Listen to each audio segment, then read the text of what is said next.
అనాది అయి అనంత జ్ఞాన పూర్ణ రూపమై సనాతనం సనాతనం వేదమై సునాదమై సమాజ ధర్మ రక్షణార్థమై సనాతనం సనాతనం నిత్య నూతనం ధర్మకేతనం ఆత్మచేతనం పరమాత్మ దర్శనం సనాతనం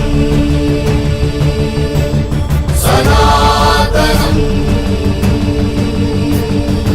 ఋషి ప్రోక్త సృష్టి మూల జీవనాదమై విశ్వ జ్ఞాన అమృత క్షీర మాతృరూపమై ఋషి ప్రోక్త సృష్టి మూల జీవనాదమై విశ్వ జ్ఞాన అమృత క్షీర మాతృరూపమై సనాతనం సనాతనం సనాతనం సనాతనం జై శ్రీరామ్. సనాతనం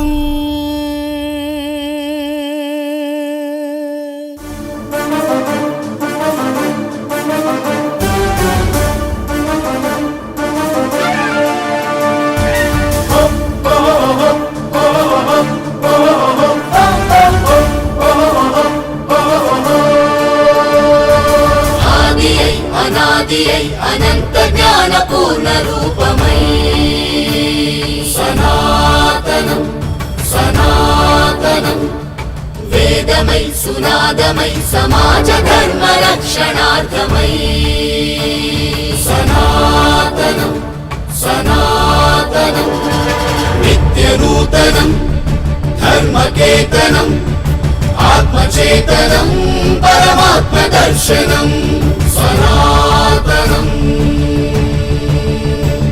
సనాతనం ఋషి ప్రోక్త సృష్టి మూల జీవనాదమై విశ్వ జ్ఞాన అమృత క్షీర మాతృరూపమై ఋషి ప్రోక్త సృష్టి మూల జీవనాదమై విశ్వ జ్ఞాన అమృత క్షీర మాతృరూపమై సనాతనం రిఫ్లెక్షన్ సనాతన కాంక్లేవ్ 2026 థర్డ్ ఎడిషన్ ఇవి చేసినటువంటి స్వామివారికి సాష్టాంగ నమస్కారం చేస్తూ స్వామీజీ మీ అనుమతితో ఈ సెషన్ మొదలు పెడుతున్నాం. గురోరధికం ఈ సెషన్ పేరు. ఈరోజు భారత్ ఎక్కడికి వెళ్ళినా సరే మనం భారతదేశం అంటే అన్నిటికంటే గొప్పదని మనం మాట్లాడుతూ ఉంటాం. ఎందుకు అంటే ఈ భారతదేశం పుణ్యభూమి, కర్మభూమి, వేదభూమి, తపోభూమి. మరి ఆ తపస్సు ఎవరిది?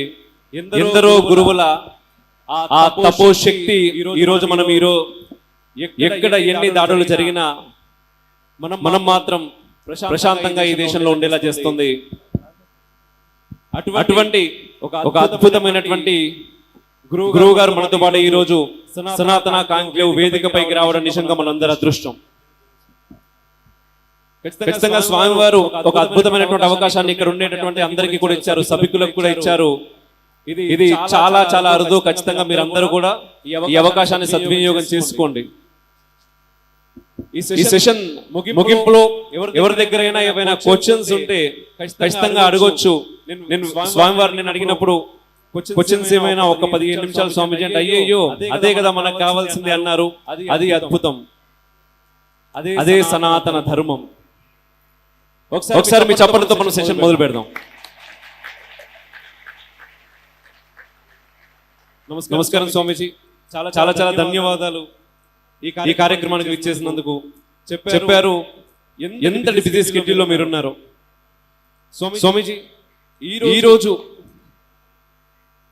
ఈ దేశానికి కావచ్చు, తరాలకి కావచ్చు, ముఖ్యంగా ఈ రోజు జరుగుతున్నటువంటి సెషన్ లో భాగంగా తరువాత జనరేషన్స్ గురించి మాట్లాడుకోబోతున్నాం.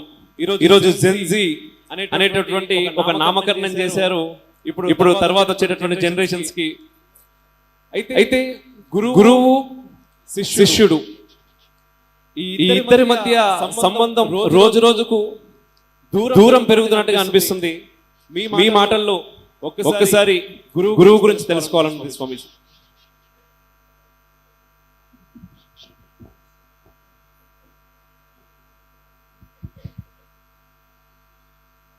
జై జై గురుదత్త శ్రీ గురుదత్త. గురుర్ బ్రహ్మ గురుర్ విష్ణు గురుర్దేవో మహేశ్వరః గురు సాక్షాత్ పరం బ్రహ్మ తస్మై శ్రీ గురవే నమః. జై బోలో సద్గురునాథ మహారాజ की జై బోలో శ్రీ శ్రీ గణపతి సచ్చిదానంద స్వామీజీ की ఆది గురు దత్తాత్రేయ స్వామికి జై. ఈ శుభ సందర్భంలో కేశవ మెమోరియల్ స్కూల్లో మనమందరము కూడా ఒక మంచి ఉద్దేశంతో చేరి ఉన్నాం. రిఫ్లెక్షన్ సనాతన కాంక్లేవ్ అనేటువంటి ఈ పేరుతో అమోఘ దేశపతి గారు, వారి ధర్మపత్ని, వారి పరివారం వారు అందరూ కూడా చాలా మంచి దేశభక్తితో దేవభక్తితో ఈ కార్యక్రమాన్ని చేస్తూ వస్తున్నారు. ఈ కార్యక్రమానికి ఈరోజు స్వామీజీ మీరు తప్పకుండా రావాలి అని చాలాసార్లు వెంటబడి వదలకుండా ఆహ్వానం చేశారు. వారి భక్తి, వారి ప్రేమ ఈరోజు ఇక్కడికి తీసుకొచ్చింది. ఇక్కడికి వచ్చి చాలా సంతోషం కూడా అయింది. ఈరోజు అసలైతే చెన్నై వెళ్ళి అటు నుంచి కంచి వెళ్ళాలి. ఆ కంచికి వెళ్ళటం కూడా ధర్మ కార్యక్రమమే. ఈరోజు ఇక్కడ జరుగుతున్నది కూడా ధర్మ కార్యక్రమమే కనుక ఇక్కడికి వచ్చినా కూడా కంచి కామాక్షి అమ్మవారు సంతోషిస్తారు అనే సంకల్పంతోనే ఇక్కడికి వచ్చాం. చాలా వినిపించటం లేదమ్మా? వినిపిస్తుందా? విశేషమైన సందర్భం ఇది.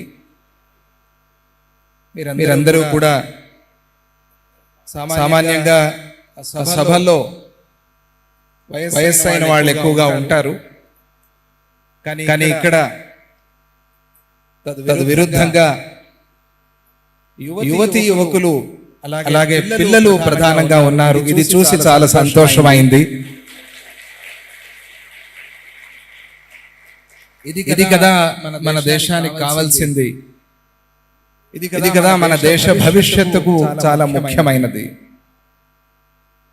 ఏదో ఎవరో వయస్సైన వాళ్ళు చూసుకుంటారు అని అనుకుంటే రాబోయే తరాల్లో, రాబోయే రోజుల్లో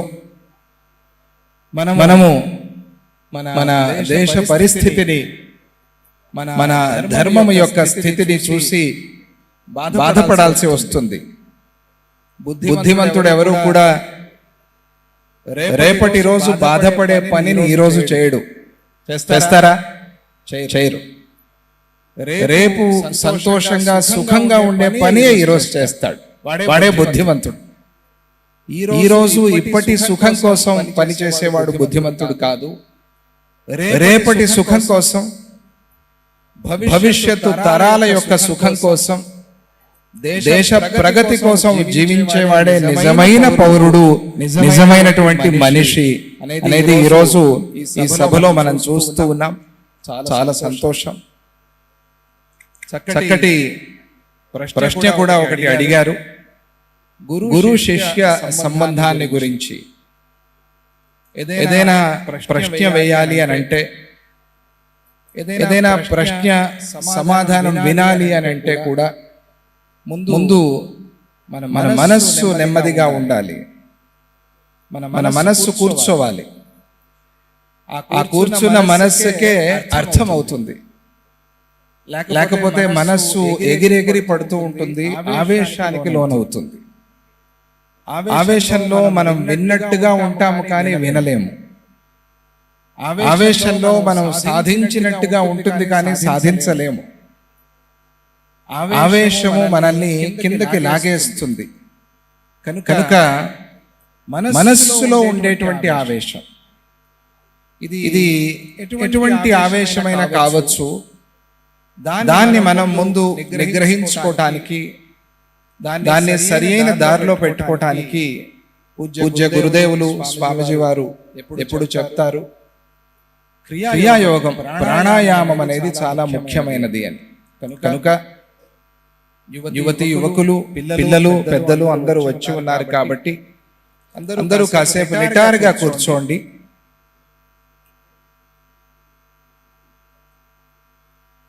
నిటారుగా అంటే sit erect or sit straight. మన వెన్నెముక అనేది మన ఆరోగ్యానికి చాలా ముఖ్యమైనది. మన మెడ అనేది మన ఆరోగ్యానికి చాలా ముఖ్యమైనది. ఇక మన తల, దాని గురించి నేను మీకు చెప్పక్కర్లేదు, అందరికీ తెలుసు. ఏవైనా పొరపాట్లు జరిగితే తలకాయ ఉందా లేదా అని అడుగుతారు. కనుక తల అనేది మన ఆరోగ్యానికి, మన ఆధ్యాత్మికానికి కూడా చాలా ముఖ్యమైనది. ఆ మూడు స్ట్రైట్ గా ఉండేలాగా పెట్టుకుని అలా కూర్చున్నారు. ఇప్పుడు చాలా సంతోషం. మన జీవితంలో మనకి చాలా ముఖ్యమైనది ప్రాణాయామం. దీన్ని చాలా మంది మర్చిపోతూ ఉన్నారు. ఆ పని చేయకుండా ప్రాణాయామాన్ని ప్రతిరోజు అభ్యాసం చేయాలి. ఎన్నో ప్రశ్నలకి సమాధానం చెప్తుంది ప్రాణాయామం. మన మనస్సులోనే పరమాత్మ మనకి దర్శనమిచ్చి మన ప్రశ్నలకి సమాధానం చెప్తాడు. కనుక నేరుగా కూర్చుని ప్రాణాయామం అంటే చాలా సులభమైనది, ఏమీ కష్టమైనది ఏమీ కాదు. మనం ఎట్లాగూ ఊపిరి తీసుకుంటూనే ఉన్నాం, తీసుకుంటున్నారు కదా. అనుమానం ఉందా ఎవరికైనా? ఊపిరి పీలుస్తున్నారా లేదా? అందరూ పిలుస్తున్నారు. తలకాయ ఊపట్లేదు చాలా మంది, అనుమానంగా ఉన్నట్టున్నారు. ఊపిరి పీలుస్తున్నారు కదా, గట్టిగా చెప్పండి ఒకసారి. నాకు కూడా నమ్మకం కలిగింది. ఎందుకంటే ఆ తీసుకునే ఊపిరి మీద కొంచెం మనస్సు పెట్టడమే ప్రాణాయామం, అంతకన్నా వేరేమీ లేదు. మనం ఎలాగో ఊపిరి ఆడుతున్నాం. భగవంతుడు చాలా దయతో మన మీద ప్రేమతో మనం ఏం చేస్తున్నా ఊపిరి ఆడేలాగా ఏర్పాటు చేశాడు. అవునా కదా? మనం పడుకున్నా ఊపిరి ఆడుతూ ఉంటాం. మనం ఏ పని చేస్తున్నా ఊపిరి ఆడుతూ ఉంటాం. మనం తింటున్నా ఊపిరి ఆడుతున్నాం, మనం మాట్లాడుతున్నా ఊపిరి ఆడుతున్నాం. చాలా దగ్గరగా ఉంది కాబట్టి ఈ ఊపిరి అనేది ఆ శ్వాస మీద కోల్పోయాం మనం. చాలా దగ్గర అయిపోతే మనకి దాని మీద లెక్క ఉండదు, దాన్ని పట్టించుకోం కదా. అందువల్ల దాన్ని కూడా పట్టించుకోవడం మానేశాం. అందుకనే పూజల్లో కానీ, పెళ్లిళ్ళలో కానీ, శుభకార్యాల్లో కానీ పురోహితులు ఏం చేస్తారు? ముక్కు పట్టుకోండి అంటారు. ఈ కాలంలో పిల్లలకి అనుమానం, ఎవరి ముక్కు అని కూడా అడుగుతున్నారు. నాయన నీ ముక్కే, వేరే ఎవరి ముక్కు పట్టుకోవద్దు, నీ ముక్కు నువ్వు పట్టుకో కదా. అందువల్ల నేరుగా కూర్చున్నారు. కొంచెం అలాగే కళ్ళు మూసుకోండి, ఊపిరి తీసుకోండి. ఆ ఊపిరి మీద మనస్సు పెట్టండి. లోపలికి ఊపిరి వెళ్తోంది, ఆ వెళ్ళే ఆ గాలి మీద మనస్సును ఉంచండి. బయటకి ఆ గాలిని విడిచిపెట్టండి. తీసుకునేటప్పుడు మీరు ఒక 6 లెక్క పెడితే 1 2 3 4 5 6, విడిచిపెట్టేటప్పుడు ఒక 8 లెక్క పెట్టండి, లేదా ఒక 10 లెక్క పెట్టండి. అంటే తీసుకోవటం కన్నా కూడా విడిచిపెట్టడం కొంచెం నిదానంగా చేయండి. గాలి తీసుకోండి లోపలికి.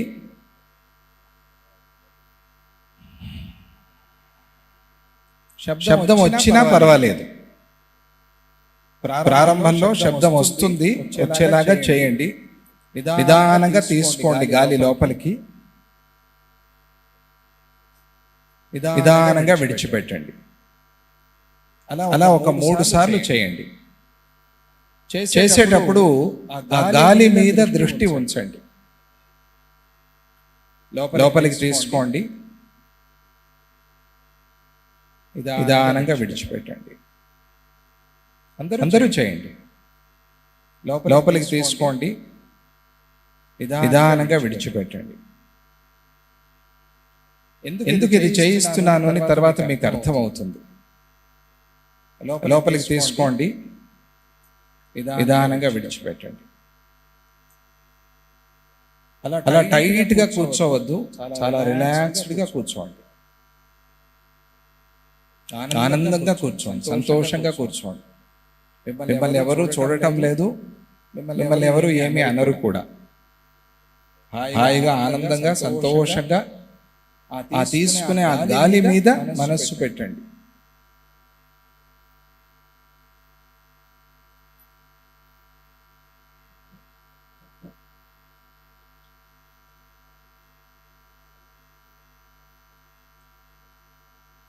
నిదానంగా గాలి తీసుకోండి, నిదానంగా విడిచిపెట్టండి. చేశారు కదా, చాలా సంతోషం. మెల్లగా కళ్ళు తెరవండి.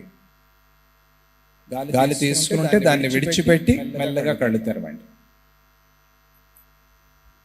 ఇప్పుడు ఒక చిన్న ముద్ర, మీకు ఒక చిన్న ముద్ర. ముక్కు ఒకటే, రెండు రంధ్రాలు.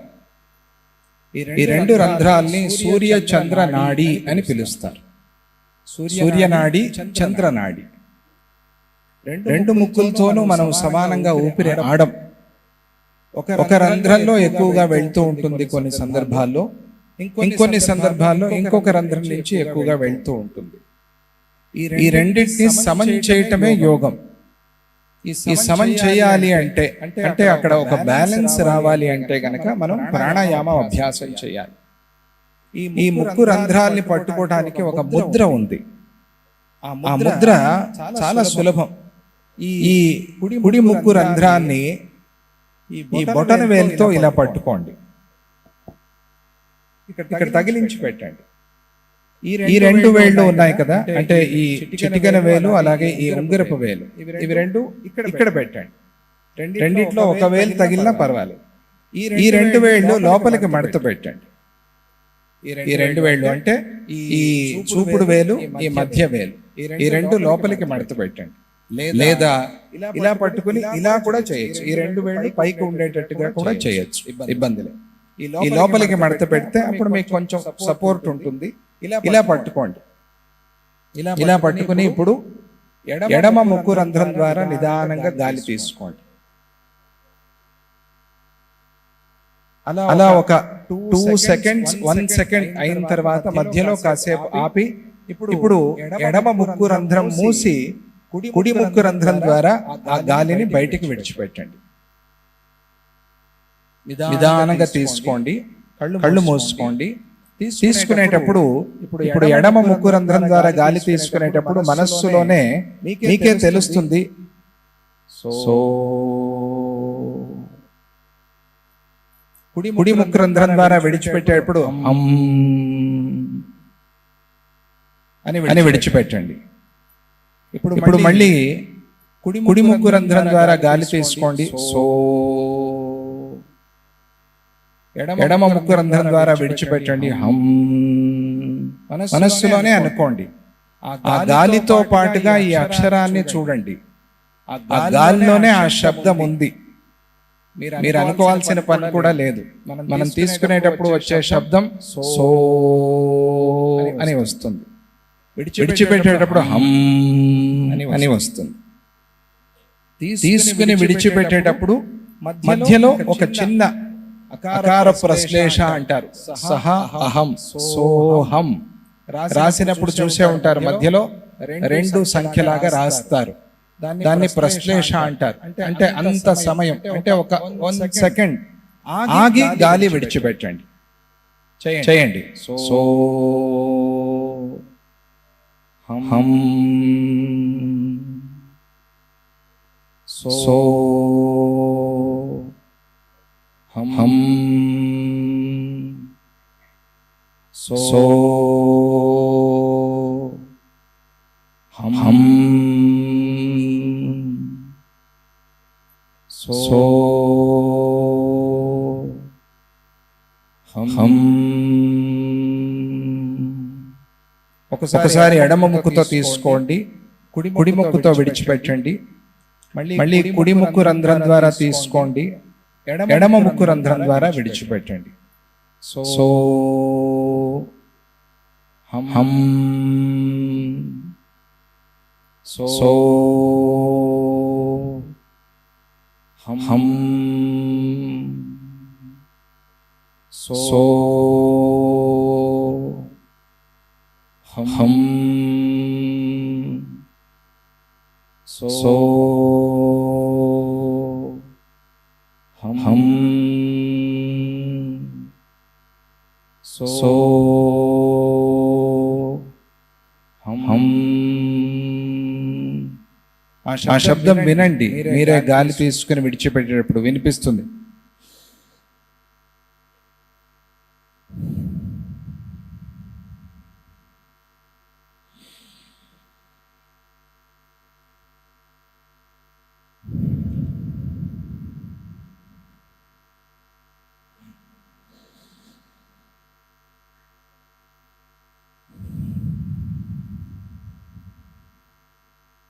మీకు వినిపించాలి అని చెప్తున్నాను, అలా చేస్తున్నాను. అంత గట్టిగా వదలాల్సిన పని లేదు. ప్రారంభంలో అలా అనిపిస్తుంది, తర్వాత మీకు అలవాటు అవుతుంది. నిదానంగా సో హం సో హం సో హం సో హం. ఇప్పుడు నిదానంగా రెండు చేతులు కలిపి నమస్కార ముద్రలో, రెండు చేతులు కలిపి కాసేపట్ల రబ్బు చేయండి, రుద్దండి. వేడి పుడుతుంది, ఆ వేడి కళ్ళద్దాలు తీసి కంటి మీద పెట్టుకోండి. అది చాలా మంచిది, ప్రాణాయామం చేసి ఉన్నారు కాబట్టి.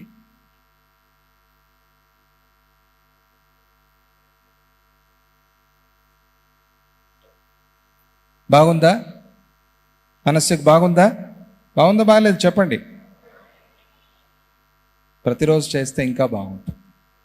చేస్తారా? ఇది మన ధర్మానికి చాలా ముఖ్యమైనది, అందుకోసమే చెప్పించాను. ధర్మానికి ప్రాణాయామానికి సంబంధం ఏమిటి అనుకోవద్దు. ప్రాణాయామము లేకుండా సనాతన ధర్మము లేదు, గుర్తుంచుకోండి.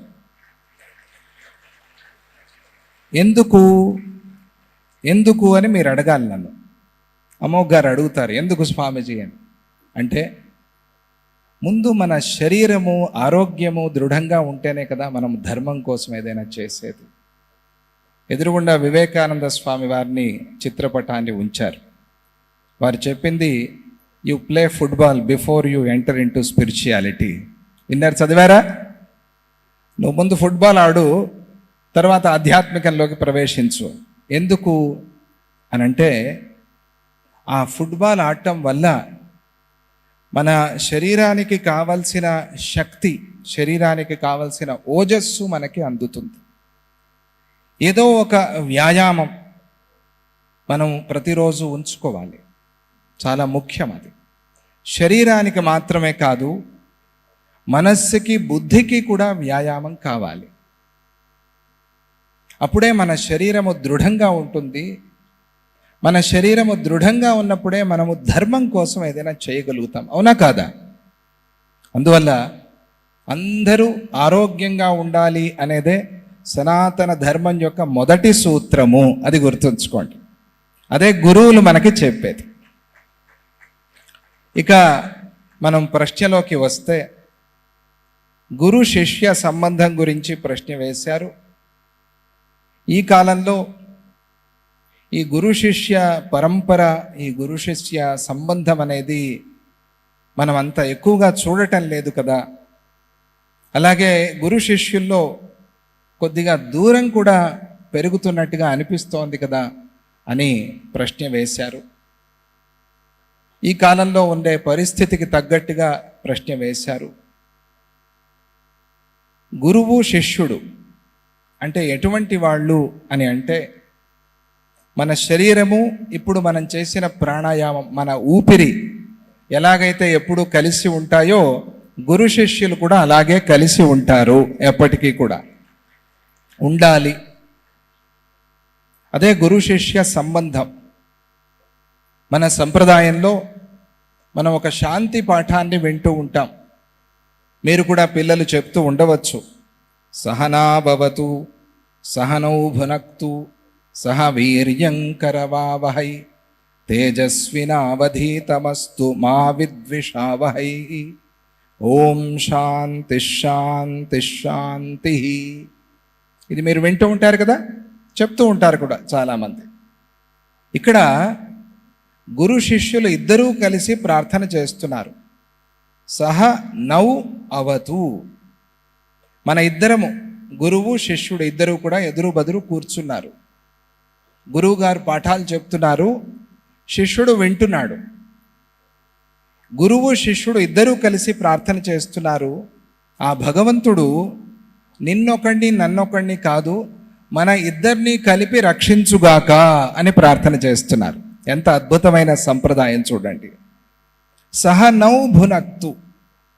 మనము సంపాదించుకున్నది ఏదైనా సరే కలిసి మనము సుఖిద్దాము, కలిసి భోజనం చేస్తాము, కలిసి తిందాము.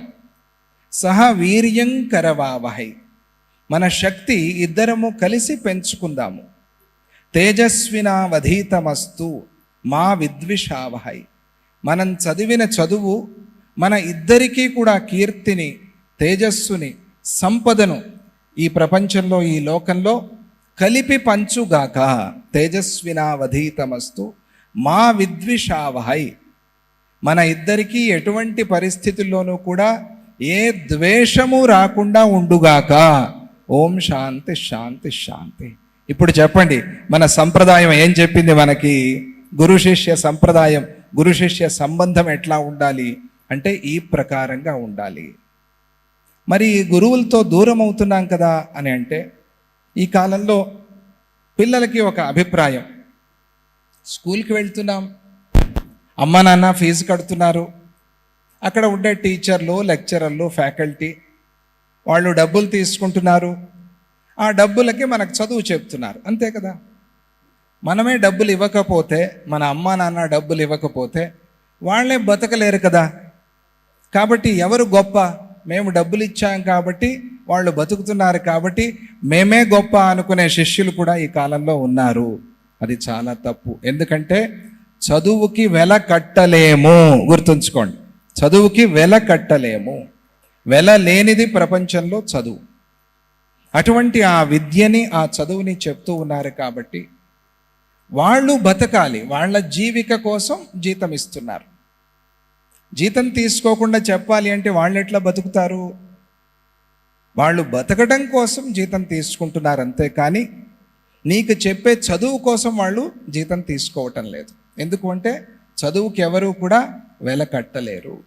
అది వాళ్ళకి తెలుసు. అలాగే స్టూడెంట్స్కి, విద్యార్థులకి కూడా అది తెలిసి ఉండాలి. మన జీవితంలో మనకి ఒక అక్షరం చెప్పిన వారైనా సరే మనకి గురుతుల్యులే, గురు సమానమే అని మన సంప్రదాయం చెప్తుంది, మన ధర్మశాస్త్రం చెప్తుంది. ఇక మనల్ని ఈ జన్మలో ఉద్ధరించుకోవటం కోసం మంచి మార్గంలో పెట్టి, ఆధ్యాత్మిక మార్గంలో పెట్టి, మనకి చక్కగా భగవద్గీత నేర్పుతూ మన జీవితంలో ఒక కొత్త వెలుగుని తీసుకొచ్చి నింపేటువంటి గురువులకే గురువైనటువంటి ఆది గురువు స్వరూపంగా, దత్తాత్రేయ స్వామి స్వరూపంగా ఉండేటువంటి సద్గురుదేవుల గురించి నేను చెప్పేదేముంది.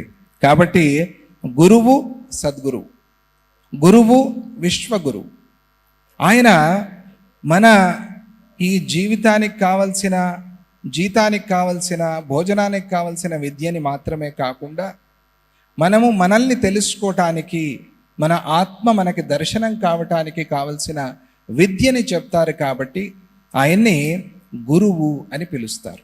తక్కిన వాళ్ళందరూ కూడా టీచర్లు, ఆయన గురువు. గుకారం అంటే అంధకారము, రుకారం అంటే వెలుగు. మన జీవితంలో ఉండేటువంటి చీకటిని, అంధకారాన్ని పోగొడతాడు కాబట్టి ఆయన్ని గురువు అని పిలుస్తారు అని గుర్తుంచుకోవాలి మనం.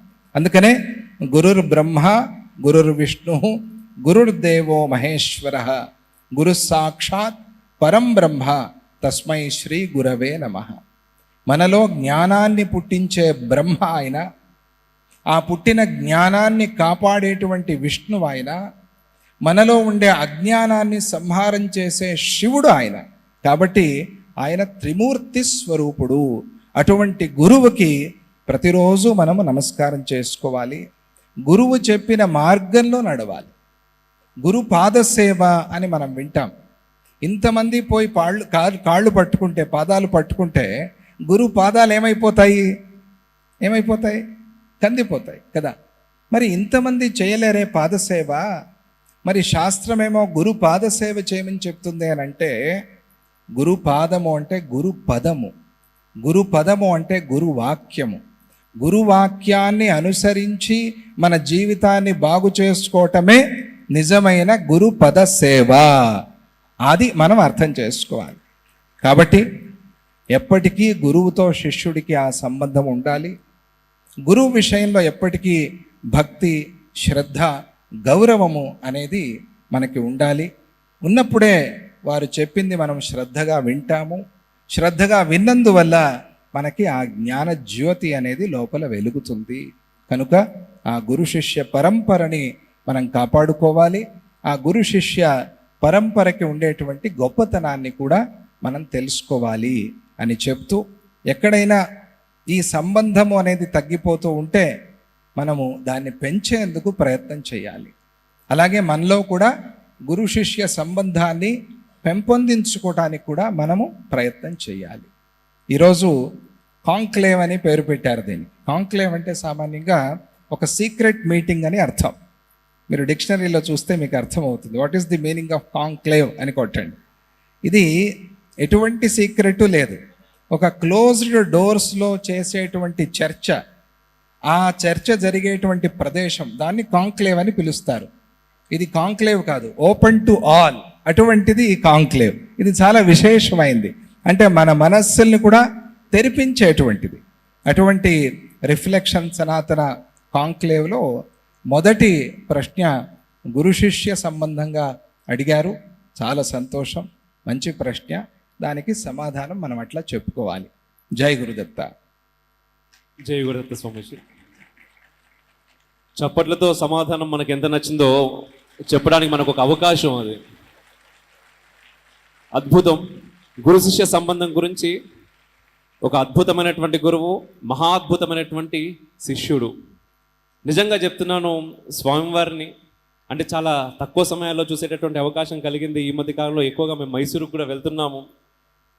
నిజంగా చెప్తాను, మీరు ఎప్పుడైనా చూడండి, దత్తాజీ స్వామివారు ఉన్నప్పుడు బాలస్వామి వారు నిజంగా ఒక సభ జరిగింది. మా అందరికీ దత్త పురస్కారం అని స్వామివారి చేతుల మీదుగా మాకు అదృష్టం దక్కినప్పుడు ఒక విషయం నాకు గుర్తుకొస్తుంది. ఆ రోజు బాలస్వామి వారి దగ్గరికి వచ్చి ఒక మాలను తీసుకొచ్చి మేము చాలా ఇబ్బంది పెట్టాం. స్వామీజీ స్వీకరించండి అని. లేదు దత్తాజీ గారు వారు ఉన్నప్పుడు ఇలాంటివి తగదు అన్నారు. మీరు చూడండి, ఏ ఫోటోలో చూసినా, ఏ వీడియోలో చూసినా దత్తాజీ వారు కూర్చున్నప్పుడు, స్వామివారు పూజా కార్యక్రమంలో కైంకర్యాల్లో ఉన్నప్పుడు పాదాల వద్దే కూర్చుంటారు. అంత మహాద్భుతమైనటువంటి శిష్యుడు, ఒక అద్భుతమైనటువంటి గురువు. ఈరోజు గురు శిష్యుల సంబంధం గురించి రిఫ్లెక్షన్ వేదికగా చెప్పడం నిజంగా మా అదృష్టం స్వామీజీ, మా అదృష్టం. అయితే స్వామీజీ ఈరోజు గురు శిష్యుల సంబంధం గురించి చాలా అద్భుతంగా చెప్పారు. అయితే తల్లిదండ్రుల లోపల ఒక ప్రశ్న ఉంది స్వామీజీ. మనం గత 10 సంవత్సరాల నుంచి చాలామంది వక్తలు మాట్లాడుతున్నారు, చాలా పెద్ద డిబేట్స్ జరుగుతున్నాయి. అసలైన చరిత్రని మాకు దూరం చేశారు. ఈరోజు పాఠ్యాంశాల్లో, పుస్తకాల్లో ఎవరైతే పిల్లలు చదువుకుంటున్నారో అది అసలైన చరిత్ర కాదు అని. రెండవది, పెద్ద ఇంజనీర్లు కావచ్చు, చాలా అద్భుతమైనటువంటి జీవితాల్లో ఉంటున్నటువంటి వారు, మేమందరం వాళ్ళు సక్సెస్ఫుల్ అని చెప్పేసి అనుకుంటున్నటువంటి వ్యక్తులు, మేము చదివినటువంటి చదువులకి ఈరోజు మేము చేస్తున్నటువంటి పనులకి ఎక్కడా సంబంధం లేదు, మేము ఎందుకు చదివామో మాకు అర్థం కావటం లేదు అని చెప్తున్నప్పుడు, ఇప్పుడు అవే చదువులు చదువుతున్నటువంటి పిల్లల తల్లిదండ్రుల యొక్క మానసిక సంఘర్షణ ఖచ్చితంగా మీకు అర్థమవుతుంది. వాళ్ళు ఎటువైపు వెళ్ళాలి, వాళ్ళ ప్రయాణం ఏంటి?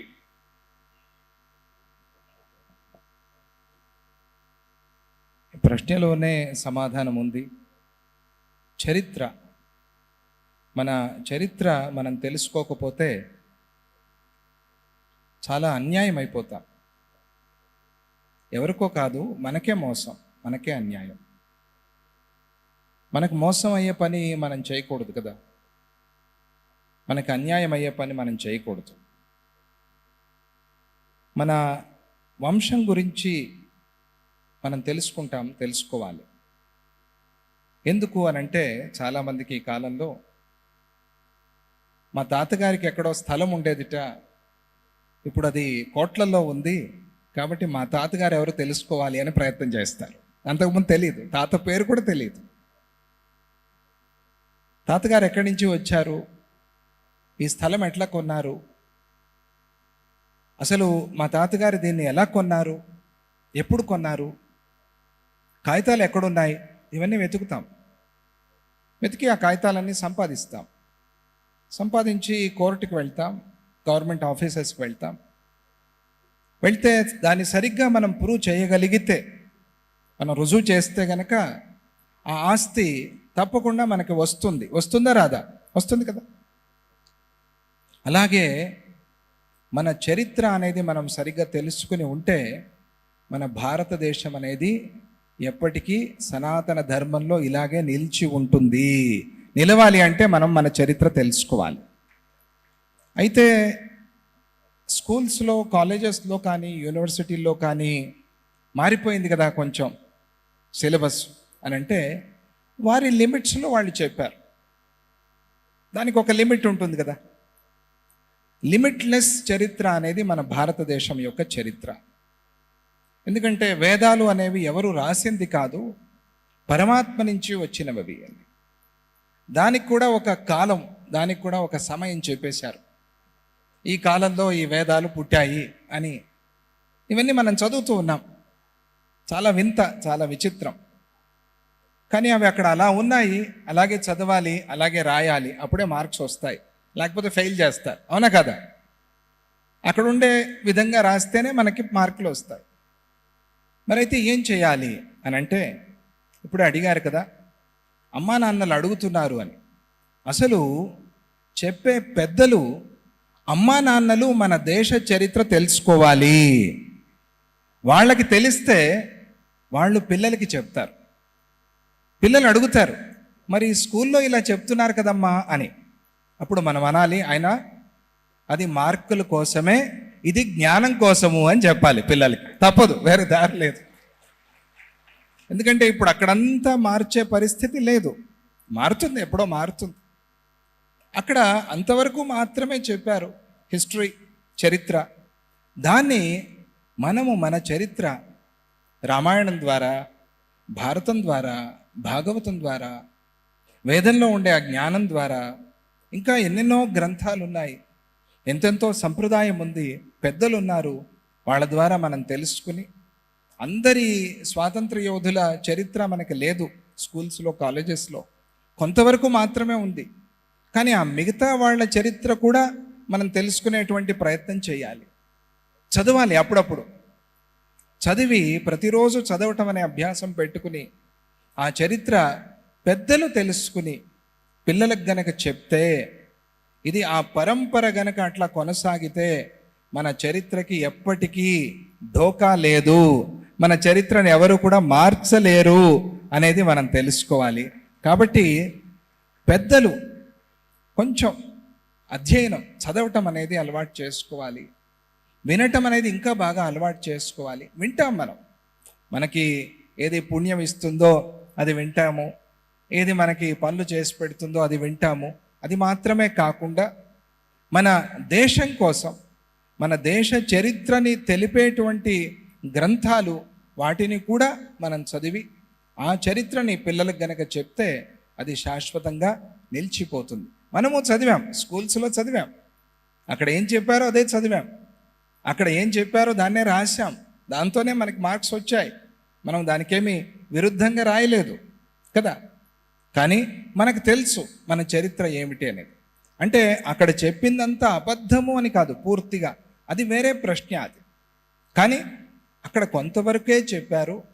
మన చరిత్ర ఏమిటి అనేది మనం పూర్తిగా తెలుసుకునే ప్రయత్నం చేసి దాన్ని గనక పిల్లలకి మనం ఇవ్వగలిగితే అప్పుడు ఈ ప్రశ్న రాదు, మన దేశానికి ఎటువంటి ఇబ్బంది కూడా కలగదు అనేది దానికి సమాధానం. జై గురుదత్త, శ్రీ గురు. జై గురుదత్త స్వామి. ఈరోజు భారత యువతరం నిజంగా ఇంతకుముందు నేను చెప్పాను జెన్జీ అనే నామకరణంతో ప్రపంచవ్యాప్తంగా ముఖ్యంగా మన దేశం వెలుపల బయట జరుగుతున్నటువంటి జెన్జీ వార్తలు సోషల్ మీడియాలో చూస్తున్నాం. అయితే భారతదేశ యువత నుంచి వస్తున్నటువంటి కొన్ని మాటలు స్వామీజీ, భారత్ విశ్వగురువుగా అతి త్వరలో అవ్వాలి అని, రెండవది అఖండ భారతం మాకు కావాలి అని, మూడవది హిందూ రాష్ట్రం అవ్వాలి అని. ఈ మూడు అవ్వటానికి భారత్ ఎంత దూరంలో ఉంది? అయ్యే అవకాశం ఉందా? వారి కోరికలో న్యాయం ఉందా?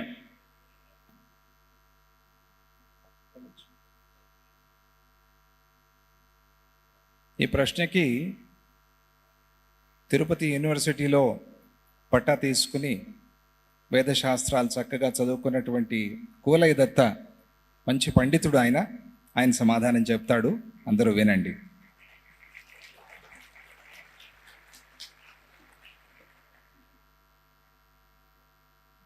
మూకోపి జటిల దుర్గతి శోకోపి స్మరతి యః క్షణం భవతి ఏకో భవతి స జంతుర్లోకోత్తర కీర్తిరేవ కామాక్షి. గురుర్బ్రహ్మ గురుర్విష్ణు గురుర్దేవో మహేశ్వరః గురుః సాక్షాత్ పరం బ్రహ్మ తస్మై శ్రీ గురవే నమః. పరమ పూజ్య శ్రీ గణపతి సచ్చిదానంద స్వామీజీ వారి పాదపద్మాలకు నమస్కరిస్తూ, వారి అంతేవాసులైనటువంటి పరమ పూజ్య శ్రీ దత్త విజయానంద తీర్థ స్వామీజీ వారి పాదపద్మాలకు నమస్కరిస్తూ, ఇక్కడుండే గొప్ప గొప్ప వ్యక్తులందరికీ కూడా నమస్కరిస్తూ,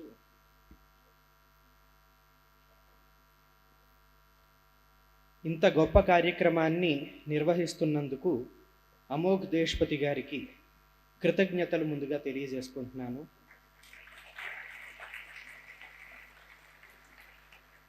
ప్రతి సనాతనుడు కూడా ఈయనకి ఇటువంటి వారికి కృతజ్ఞతలు తప్పక తెలియజేసుకోవాలి. అది మనందరి బాధ్యత. ధర్మాన్ని గురించి అధ్యయనం చేసి జ్ఞానాన్ని ఆర్జించడం ఎంత ముఖ్యమో, అదేవిధంగా మొదటి వరుసలో నుంచుని ఆ ధర్మం కోసం పోరాడడం కూడా అంతే ముఖ్యం. అటువంటి పని ఇటువంటి వాళ్ళు చేస్తున్నందుకు మనందరం కూడా కృతజ్ఞతలు తెలుపుకోవాలి. ఇక ప్రస్తుత విషయానికి వస్తే,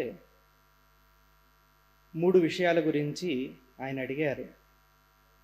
మామూలుగా మాట్లాడాలంటే ఈ 3 కూడా కొంత రాజకీయానికి సంబంధించినటువంటి విషయాలు. అయితే నాకున్నటువంటి పరిజ్ఞానంతో నేను చెప్పే 4 మాటలు చెప్తాను. ఏమైనా దోషాలుంటే పెద్దలందరూ క్షమించాలి. మొదటగా అఖండ భారతం, హిందూ ధర్మ క్షేత్రం, హిందూ రాష్ట్రం, వీటి గురించి ఆకాంక్షించడం సబబేనా కాదా? దీనికి నేను చెప్పే సమాధానం ఏంటంటే, ఖచ్చితంగా ముమ్మాటికి అది మంచి ఆలోచన. మనకి మాత్రమే కాదు, ప్రతి వ్యక్తికి కూడా అది మేలు చేకూర్చేటటువంటి ఆలోచనే అవుతుంది అని చెప్తున్నా. ఎందుకంటే బాగా ఆలోచించి చూడండి, ఏ ఇతర మతాన్నైనా చూడండి, మరో మతాన్ని అణిచివేయటమే వారి లక్ష్యంగా కనిపిస్తూ ఉంటుంది మనకి. కేవలం హిందూ ధర్మంలో మాత్రమే సహనం అనేటటువంటి అంశం ఒకటి ఉంటుంది. ఎవరి ప్రాక్టీస్ వాళ్ళు చేసుకుంటారు. అంతెందుకు, మన హిందూ ధర్మంలోనే ఎన్ని రకాల ప్రాక్టీసులు లేవు. కొందరు విష్ణువుని పారమ్యంతో ఆరాధిస్తారు, కొందరు పరమశివుణ్ణి ఆరాధిస్తారు. అలా ఒక్కొక్కరు ఒక్కొక్క దేవతను పారమ్యంగా చేసుకుని ఆరాధిస్తూ ఉంటారు. ఏనాడు దేనికి మన గ్రంథాలు అడ్డు చెప్పలేదు. ఇంతవరకే కాదు, మరే ఇతర దేవతల్ని వారు ఆరాధిస్తున్నప్పటికీ కూడా శ్రీకృష్ణుడు ఏమని చెప్పాడు? తేపి అవిధిపూర్వకం మామేవ యజంతే అన్నాడు. అవిధిపూర్వకం అన్నాడు భగవద్గీతలో. అంటే అజ్ఞానపూర్వకంగా వారు వేరే అర్చన చేస్తూ ఉండొచ్చుగాక, అయితే అజ్ఞానపూర్వకంగా వారు నన్నే అర్చిస్తున్నారు. అజ్ఞానపూర్వకంగా అర్చిస్తున్నారు కాబట్టి వారికి ఫలితం కొంచెం నిదానంగా లభిస్తుంది. జ్ఞానపూర్వకంగా ఎవరైతే ఈ సనాతన ధర్మంలో ఉన్న తత్వాన్ని ఆరాధిస్తారో వాళ్ళకి ఫలితం త్వరగా లభిస్తుంది. కాబట్టి ఇంతకీ నేను చెప్పదలిచింది ఏంటంటే, హిందూ రాష్ట్రం, అఖండ భారతం అనేది ఏదైతే సిద్ధిస్తుందో అప్పుడు కేవలం హిందువులకి మాత్రమే రక్షణ లభిస్తుంది అని కాదు, ప్రతి ఒక్క వ్యక్తికి. ఆఖరికి ఏ మతము సరికాదు అని మాట్లాడతారు కదా ఏథిస్టులు, వాళ్ళకు కూడా ఒక సురక్షితమైన వాతావరణం లభిస్తుంది. ఎవరి విచారణ వాళ్ళు చేయగలుగుతారు. విచారణ చేసుకుని జ్ఞానం అవకాశం ఉన్నవాళ్ళు హిందూ ధర్మం వైపు మంచి ఉత్కృష్టమైన మార్గం వైపుకు నడుచుకుంటూ వాళ్ళంతట వాళ్ళే వస్తారు. ఎప్పుడూ కూడా మనం ఒకళ్ళ మెడ పట్టుకుని కాలర్ పట్టుకుని ఇటు లాక్కు రావడం కానీ ఇటు నుంచి వెళతామంటే అడ్డు కట్టడం కానీ మనం ఎప్పుడూ చెయ్యం. వాళ్ళంతట వాళ్ళే వాళ్ళల్లో చైతన్యాన్ని నింపుకుని ఇటువైపుకి వచ్చే విధంగా మనం జ్ఞానాన్ని బోధిస్తాం. ఆ తత్వాన్ని తెలుసుకుని సరిగ్గా ఎవరైతే అర్థం చేసుకుంటారో వాళ్ళంతట వాళ్ళే ఇటువైపు వస్తారు. కాబట్టి ఈ ఆలోచన ఏదైతే ఉందో అది ముమ్మాటికి సరైనటువంటి ఆలోచన, దీంట్లో ఎటువంటి సందేహము లేదు అని నా యొక్క అభిప్రాయము. ఇక నేను చెప్పినటువంటి విషయంలో ఏమైనా తప్పులుంటే పెద్దలు దాన్ని సవరించవచ్చు. జై గురుదత్త. నమస్కారం. బాగుంది కదా సమాధానం? గట్టిగా కొట్టండి చెప్పండి.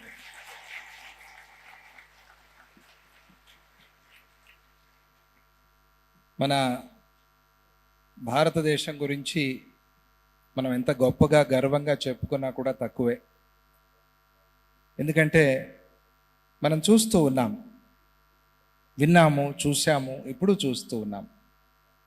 భారతదేశంలో ఉండేటువంటి రక్షణ అనేది వేరే ఏ దేశంలో ఎవరికీ దొరకదు అని మనం చెప్పవచ్చు. మనకు కనిపిస్తోంది అది. ఎందుకంటే భారతదేశం ఎప్పుడు ఇప్పటికీ అప్పటికీ ఎప్పటికైనా సరే అందరినీ దగ్గరికి తీసుకుంది తప్ప ఎవరిని పొండి అని చెప్పలేదు. మన సిద్ధాంతమే రండి రండి రండి అనటం. పొండి పొండి అనేది మన సిద్ధాంతం కాదు. కాబట్టి మన భారతదేశం అందరికీ ఎప్పటికీ సురక్షితమైన ప్రాంతము అనేది మనం గర్వంగా చెప్పుకోవాలి. ఇక మన సనాతన ధర్మం గురించి, దాన్ని కాపాడుకోవటం, దాన్ని రక్షించుకోవటం మన బాధ్యత. విశ్వగురువు అనేది వాడుతూ ఉంటారు. మన భారతదేశము ఎప్పుడో విశ్వగురువు, ఎప్పటికీ విశ్వగురువే, అందులో సందేహమే లేదు. ఎలా అని అంటే భగవద్గీత. ఈ భగవద్గీత అనే దాన్ని మనం పట్టుకుని ప్రచారం చేస్తే గనక, మొన్న గచ్చిబౌలి స్టేడియంలో 10,000 మంది పారాయణ చేశారు కదా, ఆ ప్రకారంగా ఈరోజు కూడా భగవద్గీత ప్రచారం చేస్తున్నవారు మన పాలమూరు అమ్మ, అలాగే మన హైదరాబాద్ వారు, వీరందరూ చాలా చక్కగా ప్రచారం చేస్తూ ఉన్నారు. అలా మనం గనక భగవద్గీత ప్రచారం చేసి పిల్లల దగ్గరికి, పెద్దల దగ్గరికి తీసుకువెళ్తే గనక ఆ విశ్వగురుత్వం అనేది భారతదేశానికి ఎప్పటికీ శాశ్వతంగా అలాగే నిలిచి ఉంటుంది అనేది సందేహమే లేని మాట. ఆ భగవద్గీతని మనం కాపాడుకోగలిగితే భారతదేశం యొక్క విశ్వగురుత్వాన్ని మనం కాపాడిన వాళ్ళం అవుతాం. కాబట్టి పిల్లలు, పెద్దలు అందరూ కూడా తప్పనిసరిగా భగవద్గీతను నేర్చుకోండి. భగవద్గీత అర్థాన్ని కూడా తెలుసుకోండి. భగవద్గీత అనేది ఏదో మనం ప్లే కార్డులు పెట్టుకుని రోడ్ల మీద అరవటానికి కాదు, జీవించటానికి. భగవద్గీతని మనం జీవించగలగాలి, భగవద్గీతని అనుభవించగలగాలి. అలా అనుభవించినప్పుడు మనకి భగవంతుడి ఆశీస్సులు పరిపూర్ణంగా కలుగుతాయి. అలాగే సమయం దొరికినప్పుడు మనం యుద్ధానికి, పోరాటానికి దిగేది కాకుండా మనం మన భగవద్గీతలో ఏం చెప్పారో దాన్ని మాటల్లో చెప్పగలగాలి, దాన్ని పంచుకోగలగాలి. అటువంటి శాస్త్రము, అటువంటి గ్రంథము లేదు, రాదు. అది గుర్తుపెట్టుకోండి, లేదు, రాదు. ఎందుకంటే అది సారాంశం. భగవద్గీతలో భక్తి యోగము అని భగవంతుడు మన జీవితాన్నంతా చెప్తాడు. అద్వేష్ట సర్వభూతానాం మైత్రః కరుణ ఏవచ నిర్మమో నిరహంకారః సమదుఃఖ సుఖ క్షమి.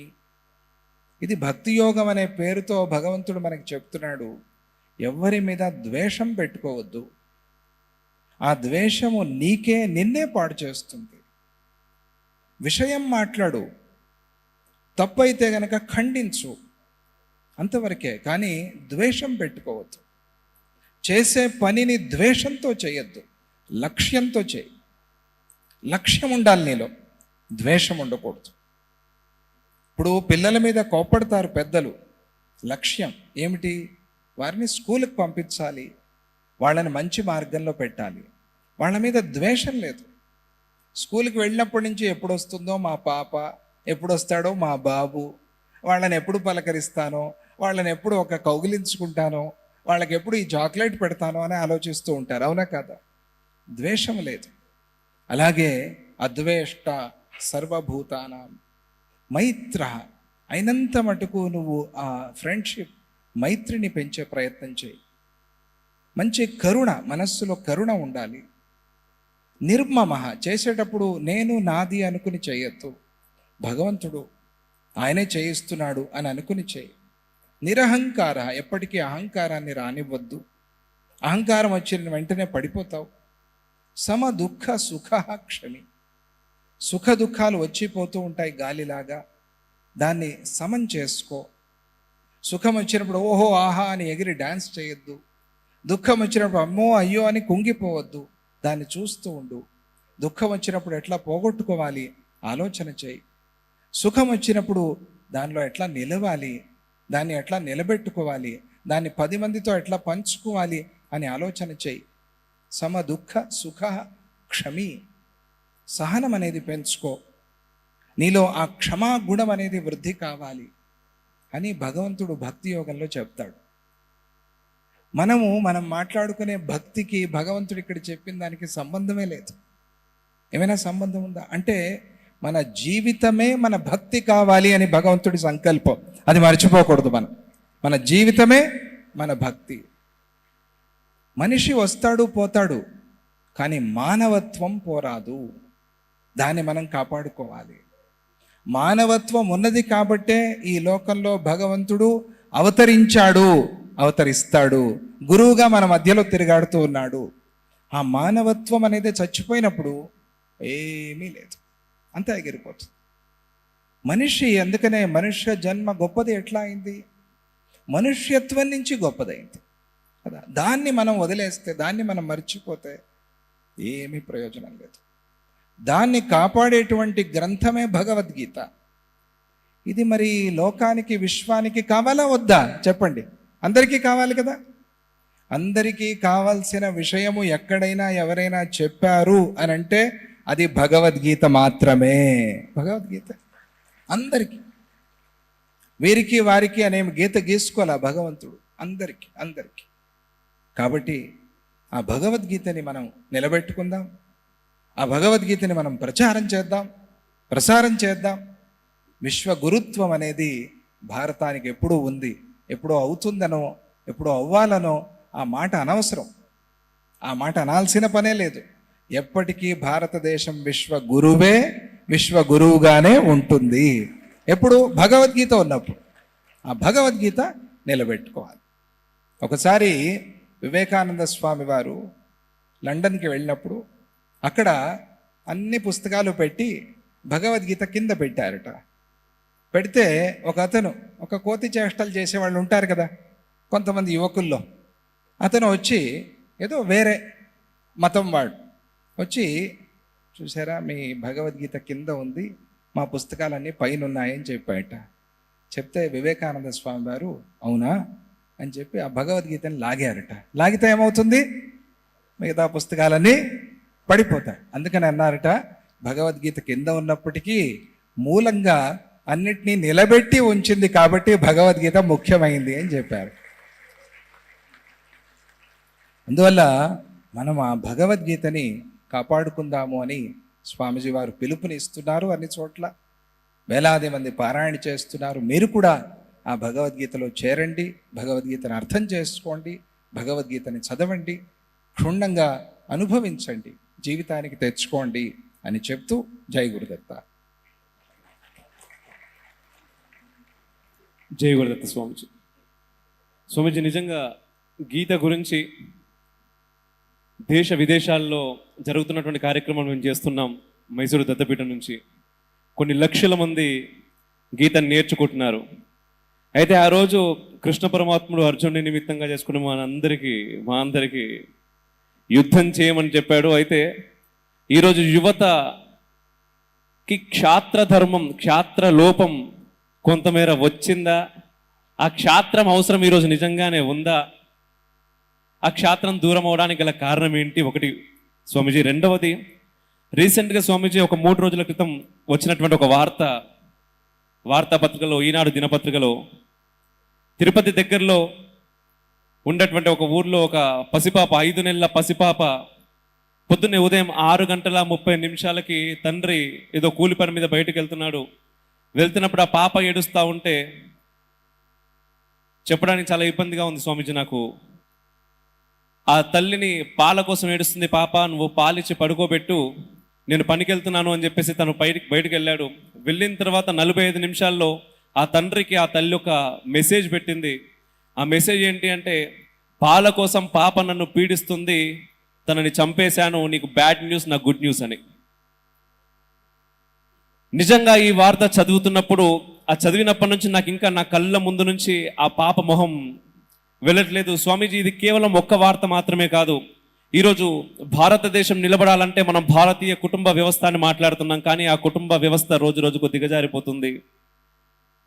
ఎంతో అంటే తల్లి పిల్లలని చంపుకుంటుందా అనేటటువంటి ఆలోచన కూడా చాలా కష్టం. కానీ ఈరోజు అనేక మంది తల్లులు పిల్లల్ని చంపుకునే స్థితికి దిగజారుతున్నారు స్వామీజీ. దీని నుంచి మనం బయటకు రావడం ఎలా? ఇక్కడి వరకు మనం దిగజారడానికి గల కారణం కూడా ఏంటి? ఈ విషయంలో నేను కొంచెం విభేదిస్తాను. ఇటువంటి న్యూస్లు వినకుండా చదవకుండా ఉంటే మంచిది అని చెప్తాను. అవును, నిజం. చప్పట్లు కొట్టండి, ఇష్టమైన వాళ్ళు కొట్టండి. ఎందుకు అని అంటే, లోకమంతా అలా ఉంది అంటే నేను ఒప్పుకోను. లోకమంతా అలా ఉంటే మీరు నేను ఈరోజు ఇలా కూర్చునే వాళ్ళం కాదు. అవునా కాదా? ప్రేమని పెంచేటువంటి మహా తల్లులు ఉన్నారు. ఆ తల్లుల వల్లే ఈరోజు ఈ పిల్లలందరూ ఈరోజు ఇక్కడ కూర్చుని ఉన్నారు. వారు లేకపోతే ఎవరు ఉండేవారు కాదు.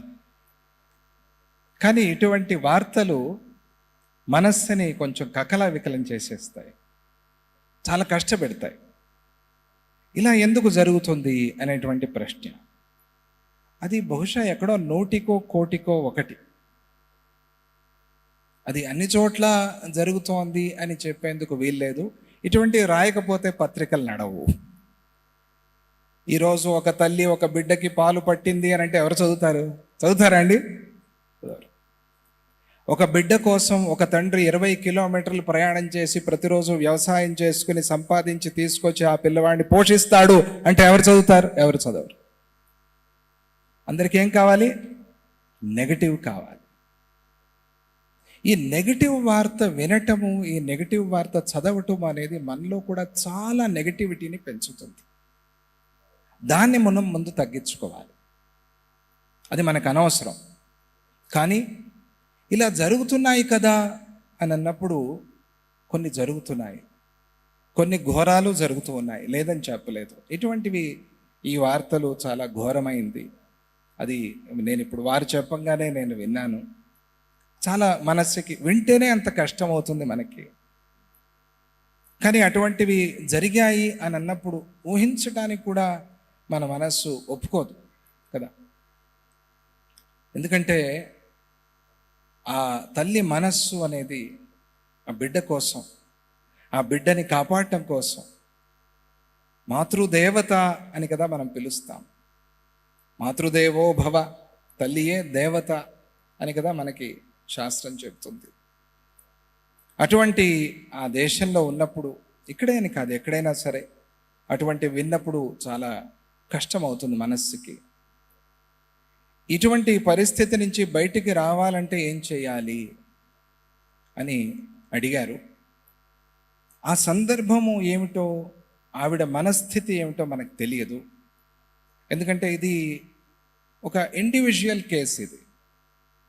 దీన్ని మనం పూర్తి సామాజికం చేసేసి మాట్లాడుకున్నప్పుడు కొంచెం ఇబ్బంది అవుతుంది. ఇది సమాజ సమస్య కాదు, ఇది వైయక్తికమైన వ్యక్తిగత సమస్య. అటువంటి వాళ్ళు కూడా ఉన్నారు. ఆ తల్లికి ఏమి మరి మనస్సు స్థిమితంగా లేదేమో, లేకపోతే ఏదైనా ఆరోగ్య సమస్యలు కష్టాలు ఉన్నాయేమో. ఏదున్నా కూడా తను చేసిన పని మాత్రం చాలా తప్పు. అందులో సందేహం లేదు. ఎవరు అంగీకరించేది కాదు, ఎవరు మెచ్చుకునే పని కాదు. అటువంటివి జరగకూడదు అని అంటే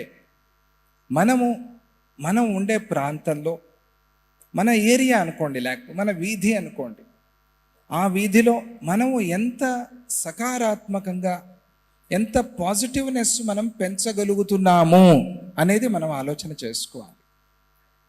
మన చుట్టూ ఉండే వాళ్ళతో మనం ఎంత పాజిటివ్గా మాట్లాడుతున్నాము, ఎవరికైనా ఏదైనా ఒక కష్టం ఉన్నప్పుడు, వాళ్ళు కష్టంలో ఉన్నప్పుడు ఆ కష్టాన్ని తీర్చేందుకు మనం ఏం ప్రయత్నం చేస్తున్నాము అనేది ఎవరికి వారు లోపల ప్రశ్నించుకుని, మన ధర్మంగా మనం భావన చేసి, మనం ఒకళ్ళని చూసినప్పుడు నవ్వుతూ మాట్లాడటం, ఎవరైనా కష్టంలో ఉన్నప్పుడు కనీసం వినగలగటం, కనీసం వినటం, మనమేం చేయకపోవచ్చు, వినగలగటం, ఆ కష్టాన్ని వినటం, ఇది అలవాటు చేసుకోవాలి. అందరూ కూడా వినాలి, కొద్దిగా సమయం ఇవ్వాలి.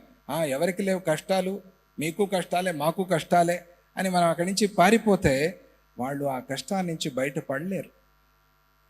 కొంచెం టైం ఇవ్వాలి, వినాలి. విని మన చేతనైన మాట సహాయం, కనీసం వచనే కా దరిద్రత అని చెప్తారు. మాట్లాడటానికి దరిద్రం ఏముంది, ఏం ఖర్చు అవుతుంది? ఒక మాట, ఒక మంచి మాట చెప్పగలిగితే ఏమో భగవంతుడు నీ మాట రూపంలోనే వారికి ఆ కష్టాన్ని పోగొట్టి సహాయం చేస్తాడేమో, ఎవరికి తెలుసు? తెలియదు కదా.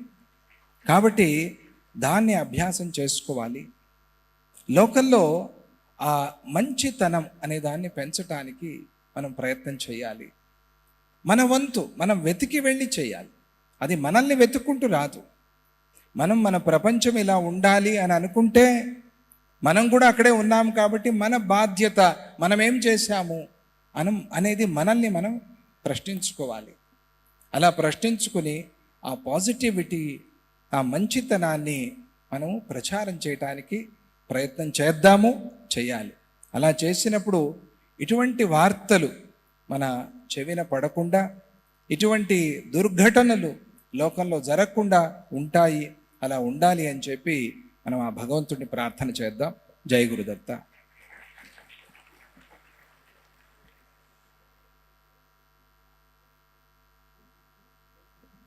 జై గురుదత్త స్వామీజీ. నిజంగా మీరు చెప్పినటువంటి సమాధానం ఈరోజు అందరికీ అవసరం. సమయం చాలా కాస్ట్లీ అయిపోయింది స్వామీజీ, సమయం. కానీ ఆ సమయం మనతో పాటుగా మన సమాజం కోసం ఇవ్వాలి అని మీరు సూచించినటువంటి ఈ సూచన, ఆదేశంగా మేము భావిస్తాం. ఖచ్చితంగా ఇచ్చే ప్రయత్నం చేస్తాం. నిజంగా ముక్కుపచ్చలారని పసిపిల్లలు 10వ తరగతి, ఇంటర్మీడియట్, డిగ్రీ, ఐఐటీలు, IIITలు చదువుతున్నటువంటి పిల్లలు లక్షలాదిలో ఈ భారతదేశంలో ఆత్మహత్యలు చేసుకుంటున్నారు. నిజంగా మీరు అన్నట్టుగా వారి సమస్య ఏంటి అని పక్కవాడు అడిగి తెలుసుకుంటే దాంట్లో నుంచి పరిష్కారం పుట్టేదేమో, ఒక ప్రాణం మిగిలేదేమో. ఖచ్చితంగా ఆ సమయం పక్కవారికి ఇచ్చే ప్రయత్నం చేయాలి.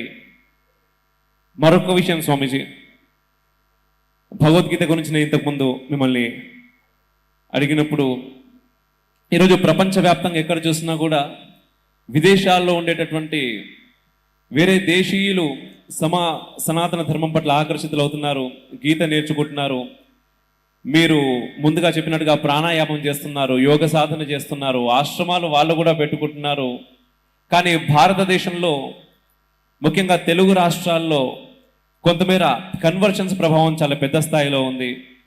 మారితే మతమే కదా, ఎవరినైనా మేము పూజించుకోవచ్చు కదా అంటున్నారు. కానీ ఆ మతం మారడం వల్ల అసలు సమస్య ఏంటి? అలా అడిగే వారికి మీరు ఇచ్చే సమాధానం ఏంటి? ఎవరినైనా పూజించుకోవచ్చు అనే మాట మీరు నేను చెప్పింది కాదు, భగవద్గీతలో భగవంతుడే చెప్పాడు. యో యో యాం యాం తనుం భక్తః శ్రద్ధయార్చితుమిచ్చతి తస్య తస్యాచలాం శ్రద్ధాం తామేవ విదధామ్యహం. ఎవరెవరు ఏ రూపాన్ని, ఏ శరీరాన్ని శ్రద్ధగా పూజించుకోవాలి అని అనుకుంటారో వారికి అటువంటి శ్రద్ధని నేనే ఇస్తున్నాను అని భగవంతుడు చెప్పేశాడు. కాబట్టి ఆయనకు వచ్చిన ఇబ్బంది ఏమీ లేదు. కాకపోతే మనము మన అమ్మను విడిచిపెట్టి పక్కింటి ఆవిడ్ని పోయి అమ్మ అని పిలవం కదా, పిలుస్తామా అండి? పిలుస్తారు? ఎవరైనా మీలో ఉన్నారా ఎవరైనా పిలిచేవాళ్ళు? చిన్నమ్మ అని పిలుస్తాం, పెద్దమ్మ అని పిలుస్తాం, ఆంటీ అని పిలుస్తాం, అవునా కదా? ఏమండి, అమ్మ అని పిలుస్తారా? పిలిచిన మాట వరుసకి పిలుస్తాం అంతే. అమ్మ దగ్గరికి పోయి అమ్మ దోశ వేసి పెట్టు, అమ్మ ఏదో పని చేసి పెట్టు, అమ్మ డబ్బులు ఇవ్వు అన్నట్టుగా పక్కింట్లో పోయి అడగం కదా. అలాగే మన ధర్మం అనేది మన తల్లితో సమానము, వేరేది వేరే. అందువల్ల మన ధర్మం మనం కాపాడుకోవాలి, మన ధర్మాన్ని మనం విడిచిపెట్టకూడదు. ఈ ధర్మములో నీకు జన్మనిచ్చాడు భగవంతుడు అని అంటే ఊరికే ఇచ్చాడా? ఆ ధర్మములో నువ్వు జీవించాలి అని భగవంతుడు ఇచ్చాడు. శ్రేయాన్ స్వధర్మో విగుణ. వచ్చిన వాళ్ళందరూ చెప్పండి, పరధర్మాత్ స్వనుష్ఠితాత్ స్వధర్మే నిధనం శ్రేయ పరధర్మో భయావహ. భగవంతుడు చెప్పింది స్పష్టంగా. శ్రేయాన్ స్వధర్మ విగుణ. నువ్వు నీ ధర్మాన్ని పూర్తిగా ఆచరించలేకపోతూ ఉండవచ్చు, నీ ధర్మము నీకు విగుణంగా కనిపించవచ్చు, నీకు అర్థం కాకపోవచ్చు, కానీ నీ ధర్మమే నీకు ఎప్పటికీ మంచి చేసేది, మేలు చేసేది. ఎందుకు? పరధర్మ భయావహ. పరధర్మం అనేది ఎప్పుడు నీకు భయాన్నే కలిగిస్తుంది. కాబట్టి స్వధర్మే నిధనం శ్రేయ. నీ స్వధర్మములో నువ్వు ప్రాణాలు విడిచిపెట్టడం నీకు శ్రేయస్సు. ప్రాణాలు పోయినా నీ స్వధర్మంలోనే నువ్వు ఉండాలి, పరధర్మము అనేది పనికిరాదు అని భగవంతుడు స్పష్టంగా చెప్పాడు. అంటే భగవంతుడి మనస్సు ఏమిటి? నిన్ను ఈ ధర్మంలో నేను పుట్టించింది, నువ్వు ఈ ధర్మంలో జీవించు అని చెప్పడానికి. ఎవరైతే ఈ పని చెయ్యకుండా వేరే ధర్మానికి వెళ్తున్నారో, వేరే మతానికి వెళ్తున్నారో, వారు భగవంతుడి యొక్క ఇష్టానికి విరుద్ధంగా చేస్తున్నారు అని అర్థం. భగవంతుడికి విరుద్ధంగా చేసిన వాళ్ళు ఎవరు కూడా బాగుపడటము అనేది మనం చూడం కదా, చూడలేం. భగవంతుడి మనస్సుకి విరుద్ధంగా నడుచుకోవటం అనేది మంచి పద్ధతి కాదు. కాబట్టి మన ధర్మంలో మనం ఉండటమే భగవంతుడి యొక్క సంకల్పము, అదే భగవంతుడికి ఇష్టమైనది. కాబట్టి మతాంతరము అనేది అవసరము లేదు. నీ మతములో నువ్వు ఉంటూ నీ మతాన్ని నువ్వు ఆచరించు, పూజించు, ఇతర మతాన్ని నువ్వు గౌరవించు. ఇది మన సిద్ధాంతం. ఈ సిద్ధాంతాన్ని మనం గుర్తుంచుకోవాలి. జై గురుదత్త, శ్రీ గురుదత్త.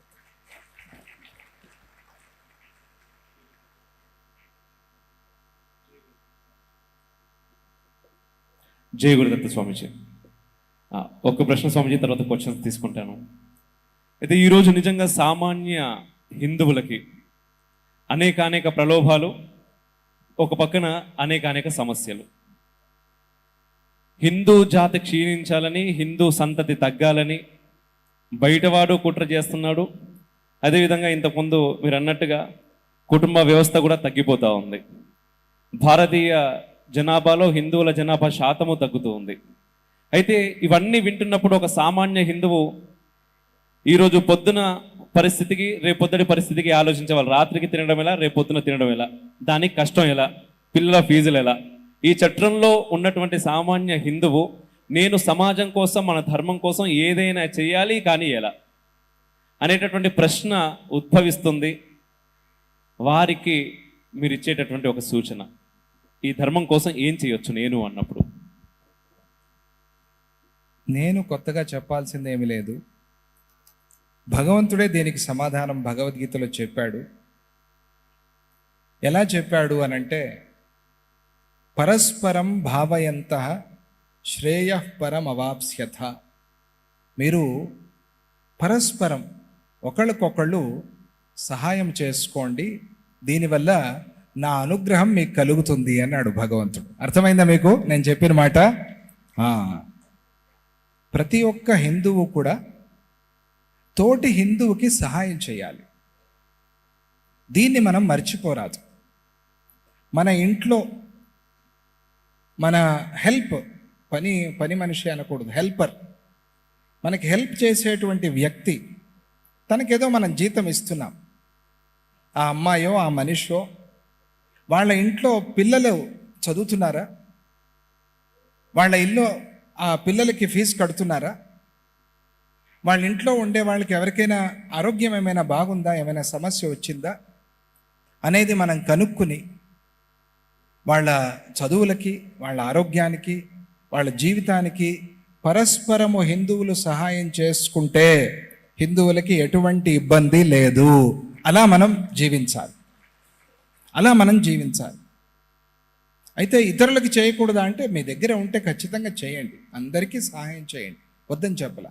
కానీ మనము మన ధర్మానికి కూడా సేవ చేసినట్టు అవుతుంది. కాబట్టి మన ధర్మానికి మనం ఆ సేవ చేసిన పుణ్యము, భాగ్యం మనకి రావాలి. కాబట్టి ఎవరైతే మన సనాతన ధర్మంలో ఉన్నారో వారి కష్ట నష్టాలు తెలుసుకుని, వారికి ఉన్నవారు, మన దగ్గర ఏదైనా ఉండొచ్చు, డబ్బు ఉండొచ్చు, చదువు ఉండొచ్చు, చేయగలిగిన అధికారం ఉండొచ్చు, సమయం ఉండొచ్చు, ఏదున్నా సరే దాన్ని మనం ఇతరులతో పంచుకున్నప్పుడు, అది కూడా సనాతన ధర్మాన్ని పాటించే హిందువులతో పంచుకున్నప్పుడు హిందువులు మతాంతరానికి పోరు. దీన్ని మనం గుర్తుంచుకోవాలి. అవునా కాదు? ఇది ముఖ్యం. ఇది మనలో ఎంతమంది చేస్తున్నారు అని ఒకసారి ప్రశ్న వేసుకోండి. నేను చేస్తున్నానా? మనం చేస్తున్నామా? మన ఇంట్లో జరుగుతోందా? చేస్తూ ఉంటే చాలా సంతోషం. దాన్ని తప్పకుండా కంటిన్యూ చేయండి, మానద్దు. చేయకపోతే మాత్రం ఈరోజే ఇక్కడ ఉన్నవారు, దీన్ని చూస్తున్నవారు, దీన్ని వింటున్నవారు, హిందూ ధర్మము నిలవాలి, హిందువులు ఉండాలి, బయటికి పోకూడదు అనుకునే వాళ్ళందరూ కూడా పరస్పరం భావయంతః, పరస్పరము సహకరించుకోవటం, సేవ చేసుకోవటం అనేది అలవాటు చేసుకోండి. జై గురుదత్త. చాలా అద్భుతమైనటువంటి సమాధానం. నిగూఢంగా ఒక అర్థం కూడా ఉంది, అర్థమైన వాళ్ళకి అర్థమైనంత. ఈరోజు ఒక్కసారి క్షమించాలి స్వామిజీ, ఒకే మాట, జస్ట్ డైల్ ఓపెన్ చేసి మీరు కొడితే పని చేయాలనుకుంటారు, చేయించుకోవాలనుకుంటారు, మరి ఎవరి దగ్గర చేయించుకుంటున్నారు, ఎవరికి సహాయం చేస్తున్నారు, ఒక్కసారి ఎవరి దగ్గర తీసుకోవాలి, ఎవరి దగ్గర తీసుకోకూడదు, సాటి హిందువుకి సహాయం చేయండి. అన్ని రకాల అది వ్యాపారం, అది వ్యాపారంలో రకరకాలుగా జరుగుతూ ఉంటాయి. అవన్నీ అంతవరకు వెళ్ళాల్సిన పని లేదు. మనం సహాయం చేసుకుంటే చాలు. వ్యాపారం వాళ్ళకి ఇష్టమైన చోటికి వాళ్ళు వెళ్తారు, వాళ్ళకి అధికారం ఉంటుంది. ఎవరిని అలా నిర్బంధించడానికి వీల్లేదు. మనం ఇక్కడే కొనాలి, ఇక్కడే చేయాలి, ఇవన్నీ వెతుక్కుంటూ ఎక్కడ పోతారు, ఎక్కడ సమయం ఉంది. అది కూడా లోకల్లో వింటూ ఉంటాను నేను. మనం పరస్పరం భావయంతః అని లేని వాడికి ఉన్నవాడు ఇవ్వగలిగితే హిందూ బాగుంటాడు. దాన్ని అలవాటు చేసుకోవాలి, దాన్ని అభ్యాసం చేసుకోవాలి. అది అక్కడ ఆ కష్టంలో ఉండి వ్యాపారం చేస్తున్న వాడిని కూడా గమనించడం అనేది కూడా రావాలి. మీరు చెప్పినట్టుగా అది కూడా ఒక ముఖ్యమైన పాయింట్ అవుతుంది. దాన్ని కూడా నోట్ చేసుకోండి. మంచిదే. జై గురుదత్త. ఇంకా లోతుగా వెళ్ళొద్దు దానికి, అంతవరకు దాన్ని మనం ఆపేద్దాం, గమనించుకొని వెళ్దాం అంతే, స్వామివారు చెప్పినట్టుగా. అండ్ ఆడియన్స్ నుంచి క్వశ్చన్స్, స్వామివారిని మీరు ఏదైనా ప్రశ్న అడగాలి అనుకుంటే మైక్.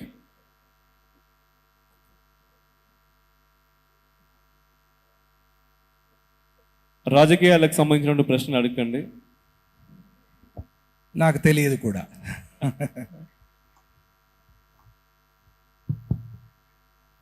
నమస్కారం గురువుగారు, నా పేరు సుకేష్ ప్రసాద్, బెంగళూరు నుంచి వచ్చాను. నా ముందు మీరున్నారు గురువుగారు, ఆడిటోరియం మధ్యలో నేనున్నా, నా వెనకాల జగతి వీళ్ళున్నారు. ఈ బాహ్య ప్రపంచంలో చూస్తే, రెండు సందర్భాలను చూస్తే ఒక్క క్వశ్చన్ వస్తుంది గురువుగారు. ఒకటి, ఈ బాహ్య ప్రపంచంలో ఫ్యూచర్ అంటే ఏంటంటే ఆర్టిఫిషియల్ ఇంటెలిజెన్స్ అంటున్నారు. రెండోది ఏంటంటే, మనం ఎంత ఎత్తుకు వెళ్ళినా మన మూలాలు, మన రూట్స్ని మర్చిపోకూడదు, మన ధర్మం మర్చిపోకూడదు అంటున్నారు. ఈ రెండు సందర్భాలను చూసినప్పుడు వచ్చే ఒక ప్రశ్న, can we use artificial intelligence for సనాతన పరిరక్షణ అనే క్వశ్చన్ వస్తుంది. దీనికి సమాధానం ఏముందా? అసలు నా క్వశ్చన్ కరెక్టా కాదా అని మీరు చెప్పచ్చు. చాలా మంచి ప్రశ్న. అందరూ ఒకసారి గట్టిగా కరతాళ ధ్వని చేయండి. ఎందుకు మంచి ప్రశ్న అన్నాను అని అంటే, ఇది పూర్వకాలం నుంచి కూడా ఋషులు అనుసరించిన మార్గం. ఋషులు ఎప్పుడు మనకి ఏ విషయాన్ని అర్థం చేయాలన్నా కూడా, అర్థం చేయించాలి అన్నా కూడా, వారు అవలంబించిన, అనుసరించిన మార్గం ఏమిటి అంటే, లోకంలో వస్తూ ఉన్న మార్పుల్ని గమనించి ఆ మార్పులకి తగ్గట్టుగా మనకి ఉపదేశం చేయటం. ఇదే ఋషులు అనుసరించిన మార్గం. ఉపనిషత్తుల్లో మనం చూసినప్పుడు చాలా లోతైన విషయం అనుకోండి, కానీ చెప్తాను. నాకు ఆత్మతత్వాన్ని అర్థం చేయించు అని అడిగాడు ఒక శిష్యుడు. అడిగితే వీడికి ఇలా చెప్తే అర్థం కాదు అని చెప్పి, నాయన కొంచెం ఉప్పు తీసుకురా అని చెప్పాడు. ఉప్పు తెచ్చాడు. ఒక గ్లాసులో నీళ్లు పట్టరా అన్నాడు. నీళ్లు తీసుకొచ్చాడు. ఈ ఉప్పుని ఆ నీళ్లల్లో వేయమన్నాడు. వేశారు. కలపమన్నాడు. కలిపారు. కలిపితే ఇప్పుడు కింద నుంచి నీళ్లు తీసుకో అన్నాడు. తాగమన్నాడు. తాగితే ఎలా ఉంది? ఉప్పగా ఉంది. ఇప్పుడు మధ్య నుంచి తీసుకో అన్నాడు. తీసుకున్నాడు. తాగమన్నాడు. తాగితే ఎలా ఉంది? ఉప్పగా ఉంది. ఇప్పుడు పైనుంచి తీసుకోమన్నాడు. తీసుకున్నాడు. తాగమన్నాడు. తాగాడు. ఎలా ఉంది? ఉప్పగా ఉంది. అంటే ఈ గ్లాసులో ఉండే నీళ్ళన్నీ ఉప్పుగానే ఉన్నాయి కదా. ఉప్పు ఎక్కడ ఉంది? ఏమో, ఉప్పు కలిసిపోయింది నీళ్లలో. అలాగే పరమాత్మ కూడా మనందరిలో ఉన్నాడు నాయన అని ఆయన గుర్తు చేయించాడు ఆ పిల్లవాడికి. ఎంత అద్భుతం! ఇటువంటి ఉదాహరణలు ఉపనిషత్తుల్లో కానీ మన గ్రంథాల్లో కానీ కోకొల్లలు.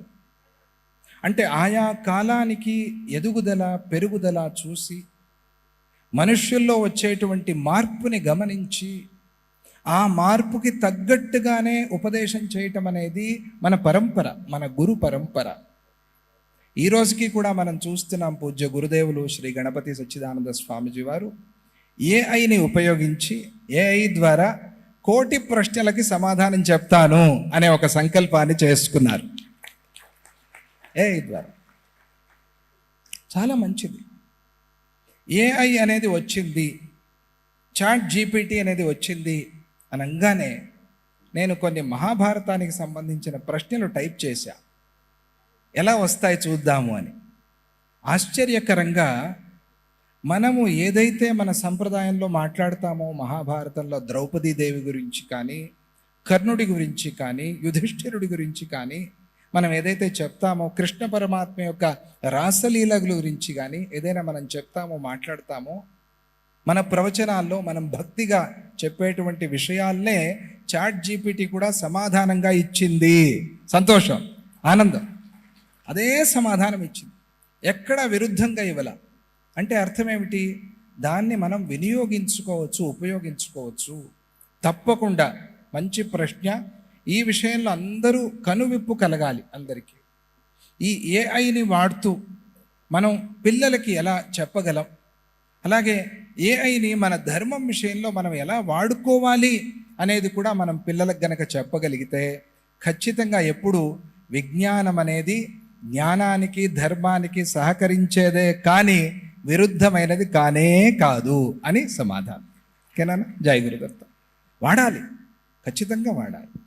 వాడి మనం సనాతన ధర్మానికి సేవ చేయాలి. ఏఐ అనేది నిజంగా ఉపయోగపడుతుంది, ఖచ్చితంగా ఉపయోగపడుతుంది. వాడాలి. జై గురుదత్త. జై గురుదత్త స్వామిజీ. మనం చివరి సనాతన కాంక్లేవ్లో కూడా ఆర్టిఫిషియల్ ఇంటెలిజెన్స్ అండ్ సనాతన ధర్మం అని ఒక సెషన్ కూడా చేసాం స్వామిజీ. ఆ ధర్మం ద్వారా మనం ఏ రకంగా ఏఐకి ఫీడ్ ఇవ్వాలి, ఎందుకంటే AI is based on the data. So మనం దాన్ని వాడుకోవడంతో పాటుగా దాన్ని నేర్పించే ప్రయత్నం కూడా మనం చేయాలి. లేకపోతే వెస్టర్న్ మీడియా ఏదైతే నేర్పిందో అదే మనకు చెప్పే ప్రయత్నం చేస్తుంది. చాలా అద్భుతమైన సమాధానం, అద్భుతమైన ప్రశ్న. అది ఒక మంచి పాయింట్.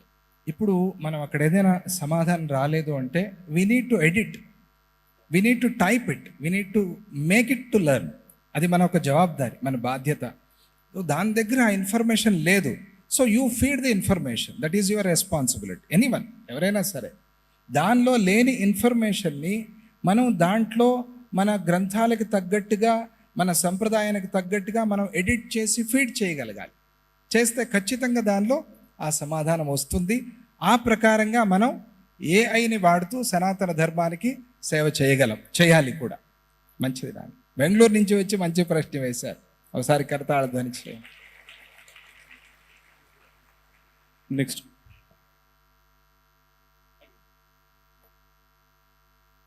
నమస్కారం స్వామిజీ, గురుదేవుల పాదపద్మాలకు నమస్కారం.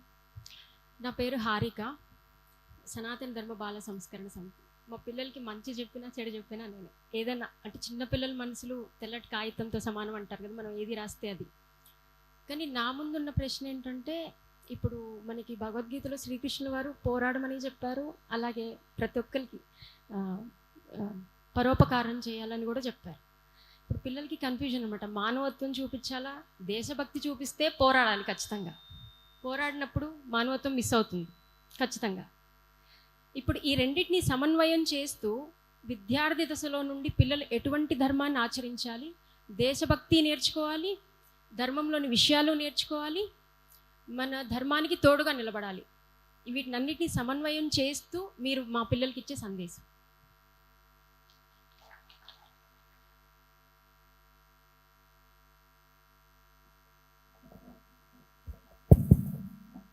హారిక గారు మంచి ప్రశ్న వేశారు. భగవద్గీతలో యుద్ధము అనేది ఆ సందర్భానికి అర్జునుడి కోసం వాడిన మాట, అంతేగాని మనల్ని అందరినీ యుద్ధం చేయమని చెప్పలే భగవంతుడు. ఆ పని చేయొద్దు ఎవరు కూడా. భగవంతుడు చెప్పాడు యుద్ధస్వ విగత జ్వర అన్నాడు, కాబట్టి మేమందరం యుద్ధం చేస్తామంటే అలా కుదరదు. ఆ యుద్ధము అనే మాటకి అర్థం ఏమిటి అంటే మన కర్తవ్యం.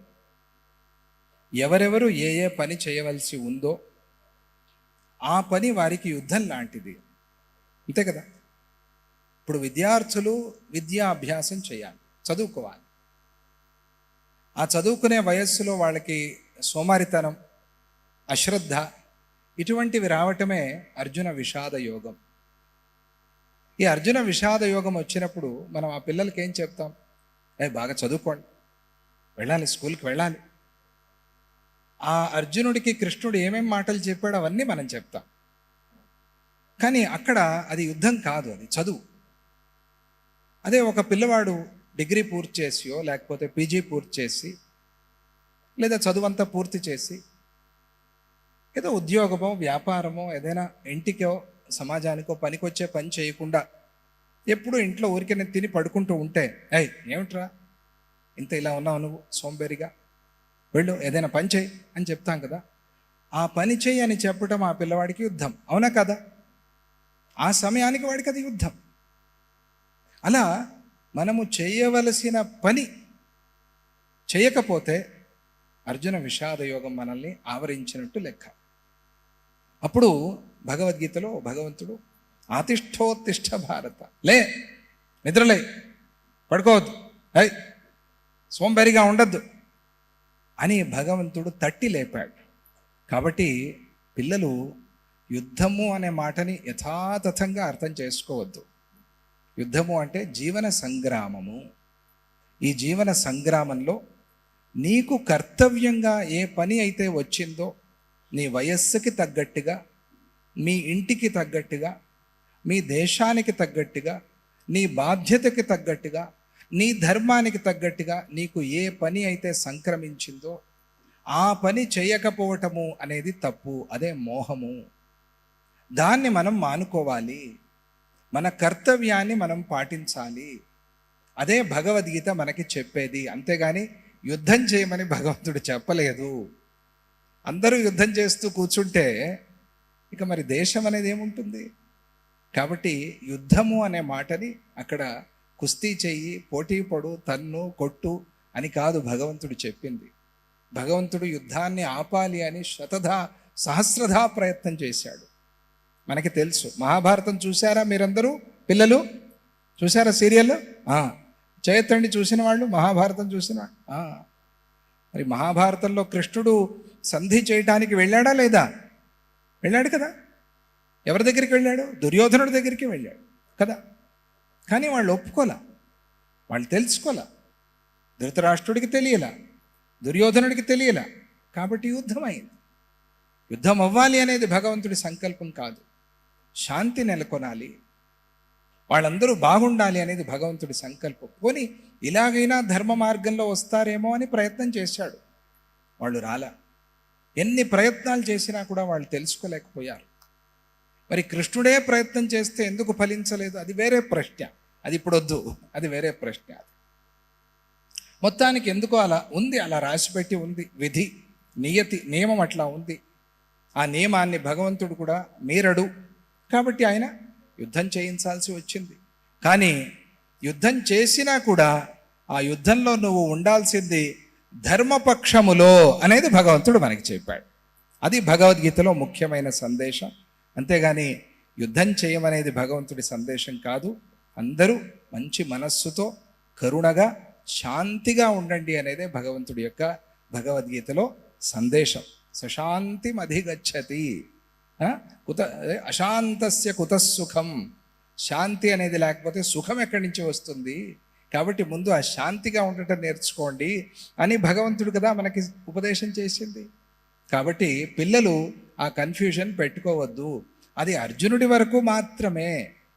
ఇప్పుడు అదే ఒక ఆర్మీలో ఉన్న అతను, ఆ ఆర్మీలో సైన్యంలో సేవ చేస్తూ ఉండేటువంటి ఒక సోల్జర్ యుద్ధం జరుగుతుంటే వచ్చి ఇంట్లో కూర్చుని ఆవకాయ తింటూ ఉంటే మనం ఊరికే ఉంటామా? యుద్ధం జరుగుతుంటే తను వెళ్తాడు. అక్కడ యుద్ధం జరుగుతోంది, నేను ఇక్కడ ఉండలేను అని చెప్పి తను పరిగెత్తుతాడు కదా. అటువంటి వాళ్ళకి యుద్ధము, అంతేగాని మనకి యుద్ధము అని కాదు.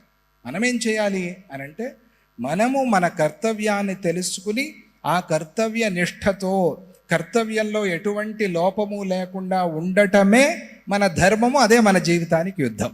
జై గురుదత్త. శ్రీ గురుదత్త. జై గురుదత్త స్వామిజీ. యుద్ధం అంటే కర్తవ్యం. మన కర్తవ్యాన్ని మనం నిర్వర్తించడానికి యుద్ధం చేయాలి. Next and last question. గురుగారికి నమస్కారాలు. సనాతన ధర్మం అంటేనే మనకి కర్మ సిద్ధాంతం గురించి చెప్తూ ఉంటారు. అంటే పునర్జన్మ, అంటే ఇంతకుముందు జన్మ తాలూకా ప్రతిఫలాన్ని మనం అనుభవిస్తాము, దాని ప్రకారమే మన జీవితం నడుస్తుంది అంటారు. సో కర్మ అనేది మనకు ఉండి దాని ప్రకారం మనం నడుస్తున్నప్పుడు మనం ఫ్యూచర్ హోప్ పెట్టుకొని ఒక గోల్ పెట్టుకొని ముందుకి నడవాలి అన్న హోప్తోని వెళ్ళాల్సిన అవసరం ఏముందంటారు గురువుగారు? ఈ సెషన్ తర్వాత అందరికీ భోజనం ఉంది కదా. భోజనానికి వెళ్లకుండా ఇక్కడే కూర్చుంటే కడుపు నిండుతుందమ్మా? ఏం జరగాలో జరుగుతుంది. ఎందుకు వెళ్ళాలి? ఇక్కడే ఉంటే కడుపు నిండుతుంది అనుకోం కదా. అది అంతే. పూర్వకర్మ అనేది మనం ఈరోజు ఇక్కడికి రావాలి, తర్వాత అందరికీ భోజన వ్యవస్థ ఉంది, వెళ్ళి మనం భోజనం చేయాలి, దాంతో కడుపు నిండుతుంది అనేది తీర్మానం చేసింది. దాంతోపాటుగా భగవంతుడు మనకు నడిచేందుకు కాళ్ళు ఇచ్చాడు. అంటే ఈ కాళ్ళు ఇవ్వటము, ఈ బుద్ధి ఇవ్వటము, ఈ మనస్సు ఇవ్వటము, ఈ చేతులు ఇవ్వటము కూడా మన కర్మలో భాగమే. కాబట్టి ఆ కర్మలో భాగంగానే కర్మేంద్రియంతో జ్ఞానేంద్రియంతో మనం పనిచేస్తున్నామే తప్ప అది వేరే ఇది వేరే కాదు. ఆ కర్మ ముఖ్యమే, మనము చేసే కర్మ కూడా ముఖ్యమే. కానీ మనము చేసే కర్మ కనుక బలంగా ఉంటే 2 పొట్టేళ్లు కొట్టుకున్నట్టుగా అని చెప్పారు. 2 పొట్టేళ్లు ఫైటింగ్ చేస్తూ ఉన్నాయి. ఏ పొట్టేలు గెలుస్తుంది? ఏ పొట్టేలుకి బలం ఉందో, ఏ పొట్టేలుకి మనం బాగా ఆహారం పెట్టి తినిపించి బాగా బలిసేలాగా చేశామో, ఏ పొట్టేలుకి బాగా పోరాడే శక్తి ఉందో ఆ పొట్టేలు గెలుస్తుంది. అలాగే మనము చేసే మంచి కర్మ అనేది బలంగా ఉన్నప్పుడు మన పూర్వకర్మ అనేది ఓడిపోతుంది అని మనం అర్థం చేసుకోవాలి. అందుకోసం ఆ కర్మ సిద్ధాంతం. అంతేగాని ఏమైతే అది అవుతుందిలే అని వదిలేస్తే అది మంచి పద్ధతి కాదు. భగవంతుడు అలా ఒక పరీక్ష పెట్టాడు. ఏమైతే అది అవుతుంది, కానీ దాన్ని మార్చేటువంటి శక్తి కూడా మన కర్మకి ఉంది. పూర్వకర్మని మార్చే శక్తి కూడా భగవంతుడు మనకి ఇచ్చాడు. కానీ చిన్నదాంతో పోతుంది. అది అసలు పోకుండా ఉండదు, చిన్నదాంతో పోతుంది. ఇప్పుడు వదిలిన బాణం లాంటిది మన కర్మ. అది పోయి తగలాల్సిందే. అది తగలాలి అన్నప్పుడు మనం ఏం చేస్తాం? అది పోయి తగులుతుంది, మనం తప్పించుకుంటాం, అది వెళ్ళిపోతుంది. లేదా అది తగిలే చోటు మనం ఏదైనా మధ్యలో అడ్డం పెడితే అది పోయి ఆ అడ్డం పెట్టిన దానికి తగులుతుంది. 2 పనులు అయ్యాయి. ఒకటి, వదిలిన బాణము పోయి తగిలింది, కానీ మనము దాన్ని కాపాడాలి అనుకున్నాం కాబట్టి మధ్యలో ఒకటి అడ్డం పెట్టాం కాబట్టి మనం కాపాడాలి అనుకున్నది కూడా కాపాడబడింది. అలాగే పూర్వకర్మ బలంగా ఉన్నప్పటికీ మనము చేసే కర్మ దానికన్నా బలంగా ఉంటే ఆ కర్మని మనం గెలవవచ్చు అనేది మనం తెలుసుకోవాలి.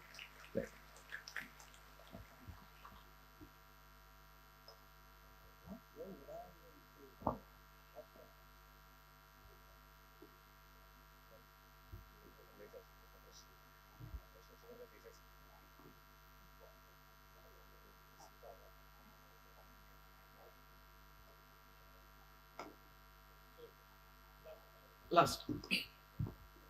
నమస్కారం గురుగారు. జై గురుదత్త. ఏ మతానికి లేని సహనం మన ధర్మానికి చాలా ఉంది.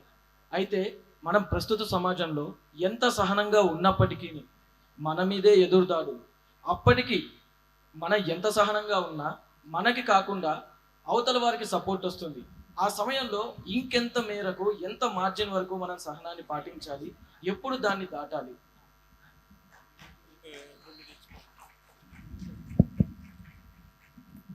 ఒకటి గుర్తుపెట్టుకోండి, మనకి వశిష్ఠుల వారు అవసరమే. వశిష్ఠ మహర్షి ఎంత ముఖ్యమో విశ్వామిత్రుడు కూడా అంతే అవసరం. అది గుర్తుపెట్టుకోండి అందరూ. దీనికి అదే సమాధానం.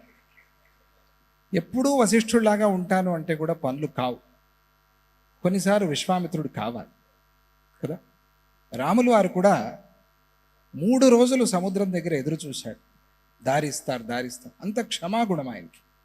చివరికి సముద్రుడి మీద కూడా కోప్పడ్డాడు రాముడు. మనకి ఆశ్చర్యం, వింత, ఏమిటిది, సముద్రం మీద ఎవరైనా కోప్పడతారా అని. అలా కోప్పడినప్పుడు సముద్రుడు ఆకారాన్ని ధరించి అట్లా బయటికి వచ్చి, రామచంద్ర నన్ను క్షమించు, నేను నీకు దారి ఇస్తాను అని చెప్పాడు. అందువల్ల ఎప్పుడూ సహనము అని అంటే మరీ తీవ్రమైపోతే కూడా ప్రమాదాలు అవుతూ ఉన్నప్పుడు సహనాన్ని కోల్పోవాల్సిన అవసరం లేదు, కానీ జాగ్రత్తగా రక్షించుకోవాల్సిన అవసరం ఉంది ప్రతి ఒక్కరికి. అది మాత్రం మనం గుర్తుంచుకోవాలి. అది మాత్రం. ఇప్పుడు సహనాన్ని కోల్పోయి అశ్వత్థామ పడుకున్న పిల్లల్ని చంపేశాడు. దానివల్ల ఏమొచ్చింది? ఏమి ఉపయోగమైంది దానివల్ల? మొత్తం భ్రష్టు పట్టిపోయింది. అశ్వత్థామ జీవితం అంతా పాడిపోయింది. అట్లా సహనాన్ని కోల్పోకుండా అర్జునుడు ఒకసారి బాణప్రయోగం చేస్తూ ఉంటే ఒక పక్షి అడ్డొచ్చిందిట, ఆపేశాడు. ఎందుకంటే అర్జునుడికి అనుమానం వచ్చింది, నేను వదిలిన బాణము పొరపాటున ఆ పక్షికి తగిలితే పక్షి ఏమైపోతుంది, కనుక నేను ఇప్పుడు ఈ బాణం వదలను అని ఆపేశాడు.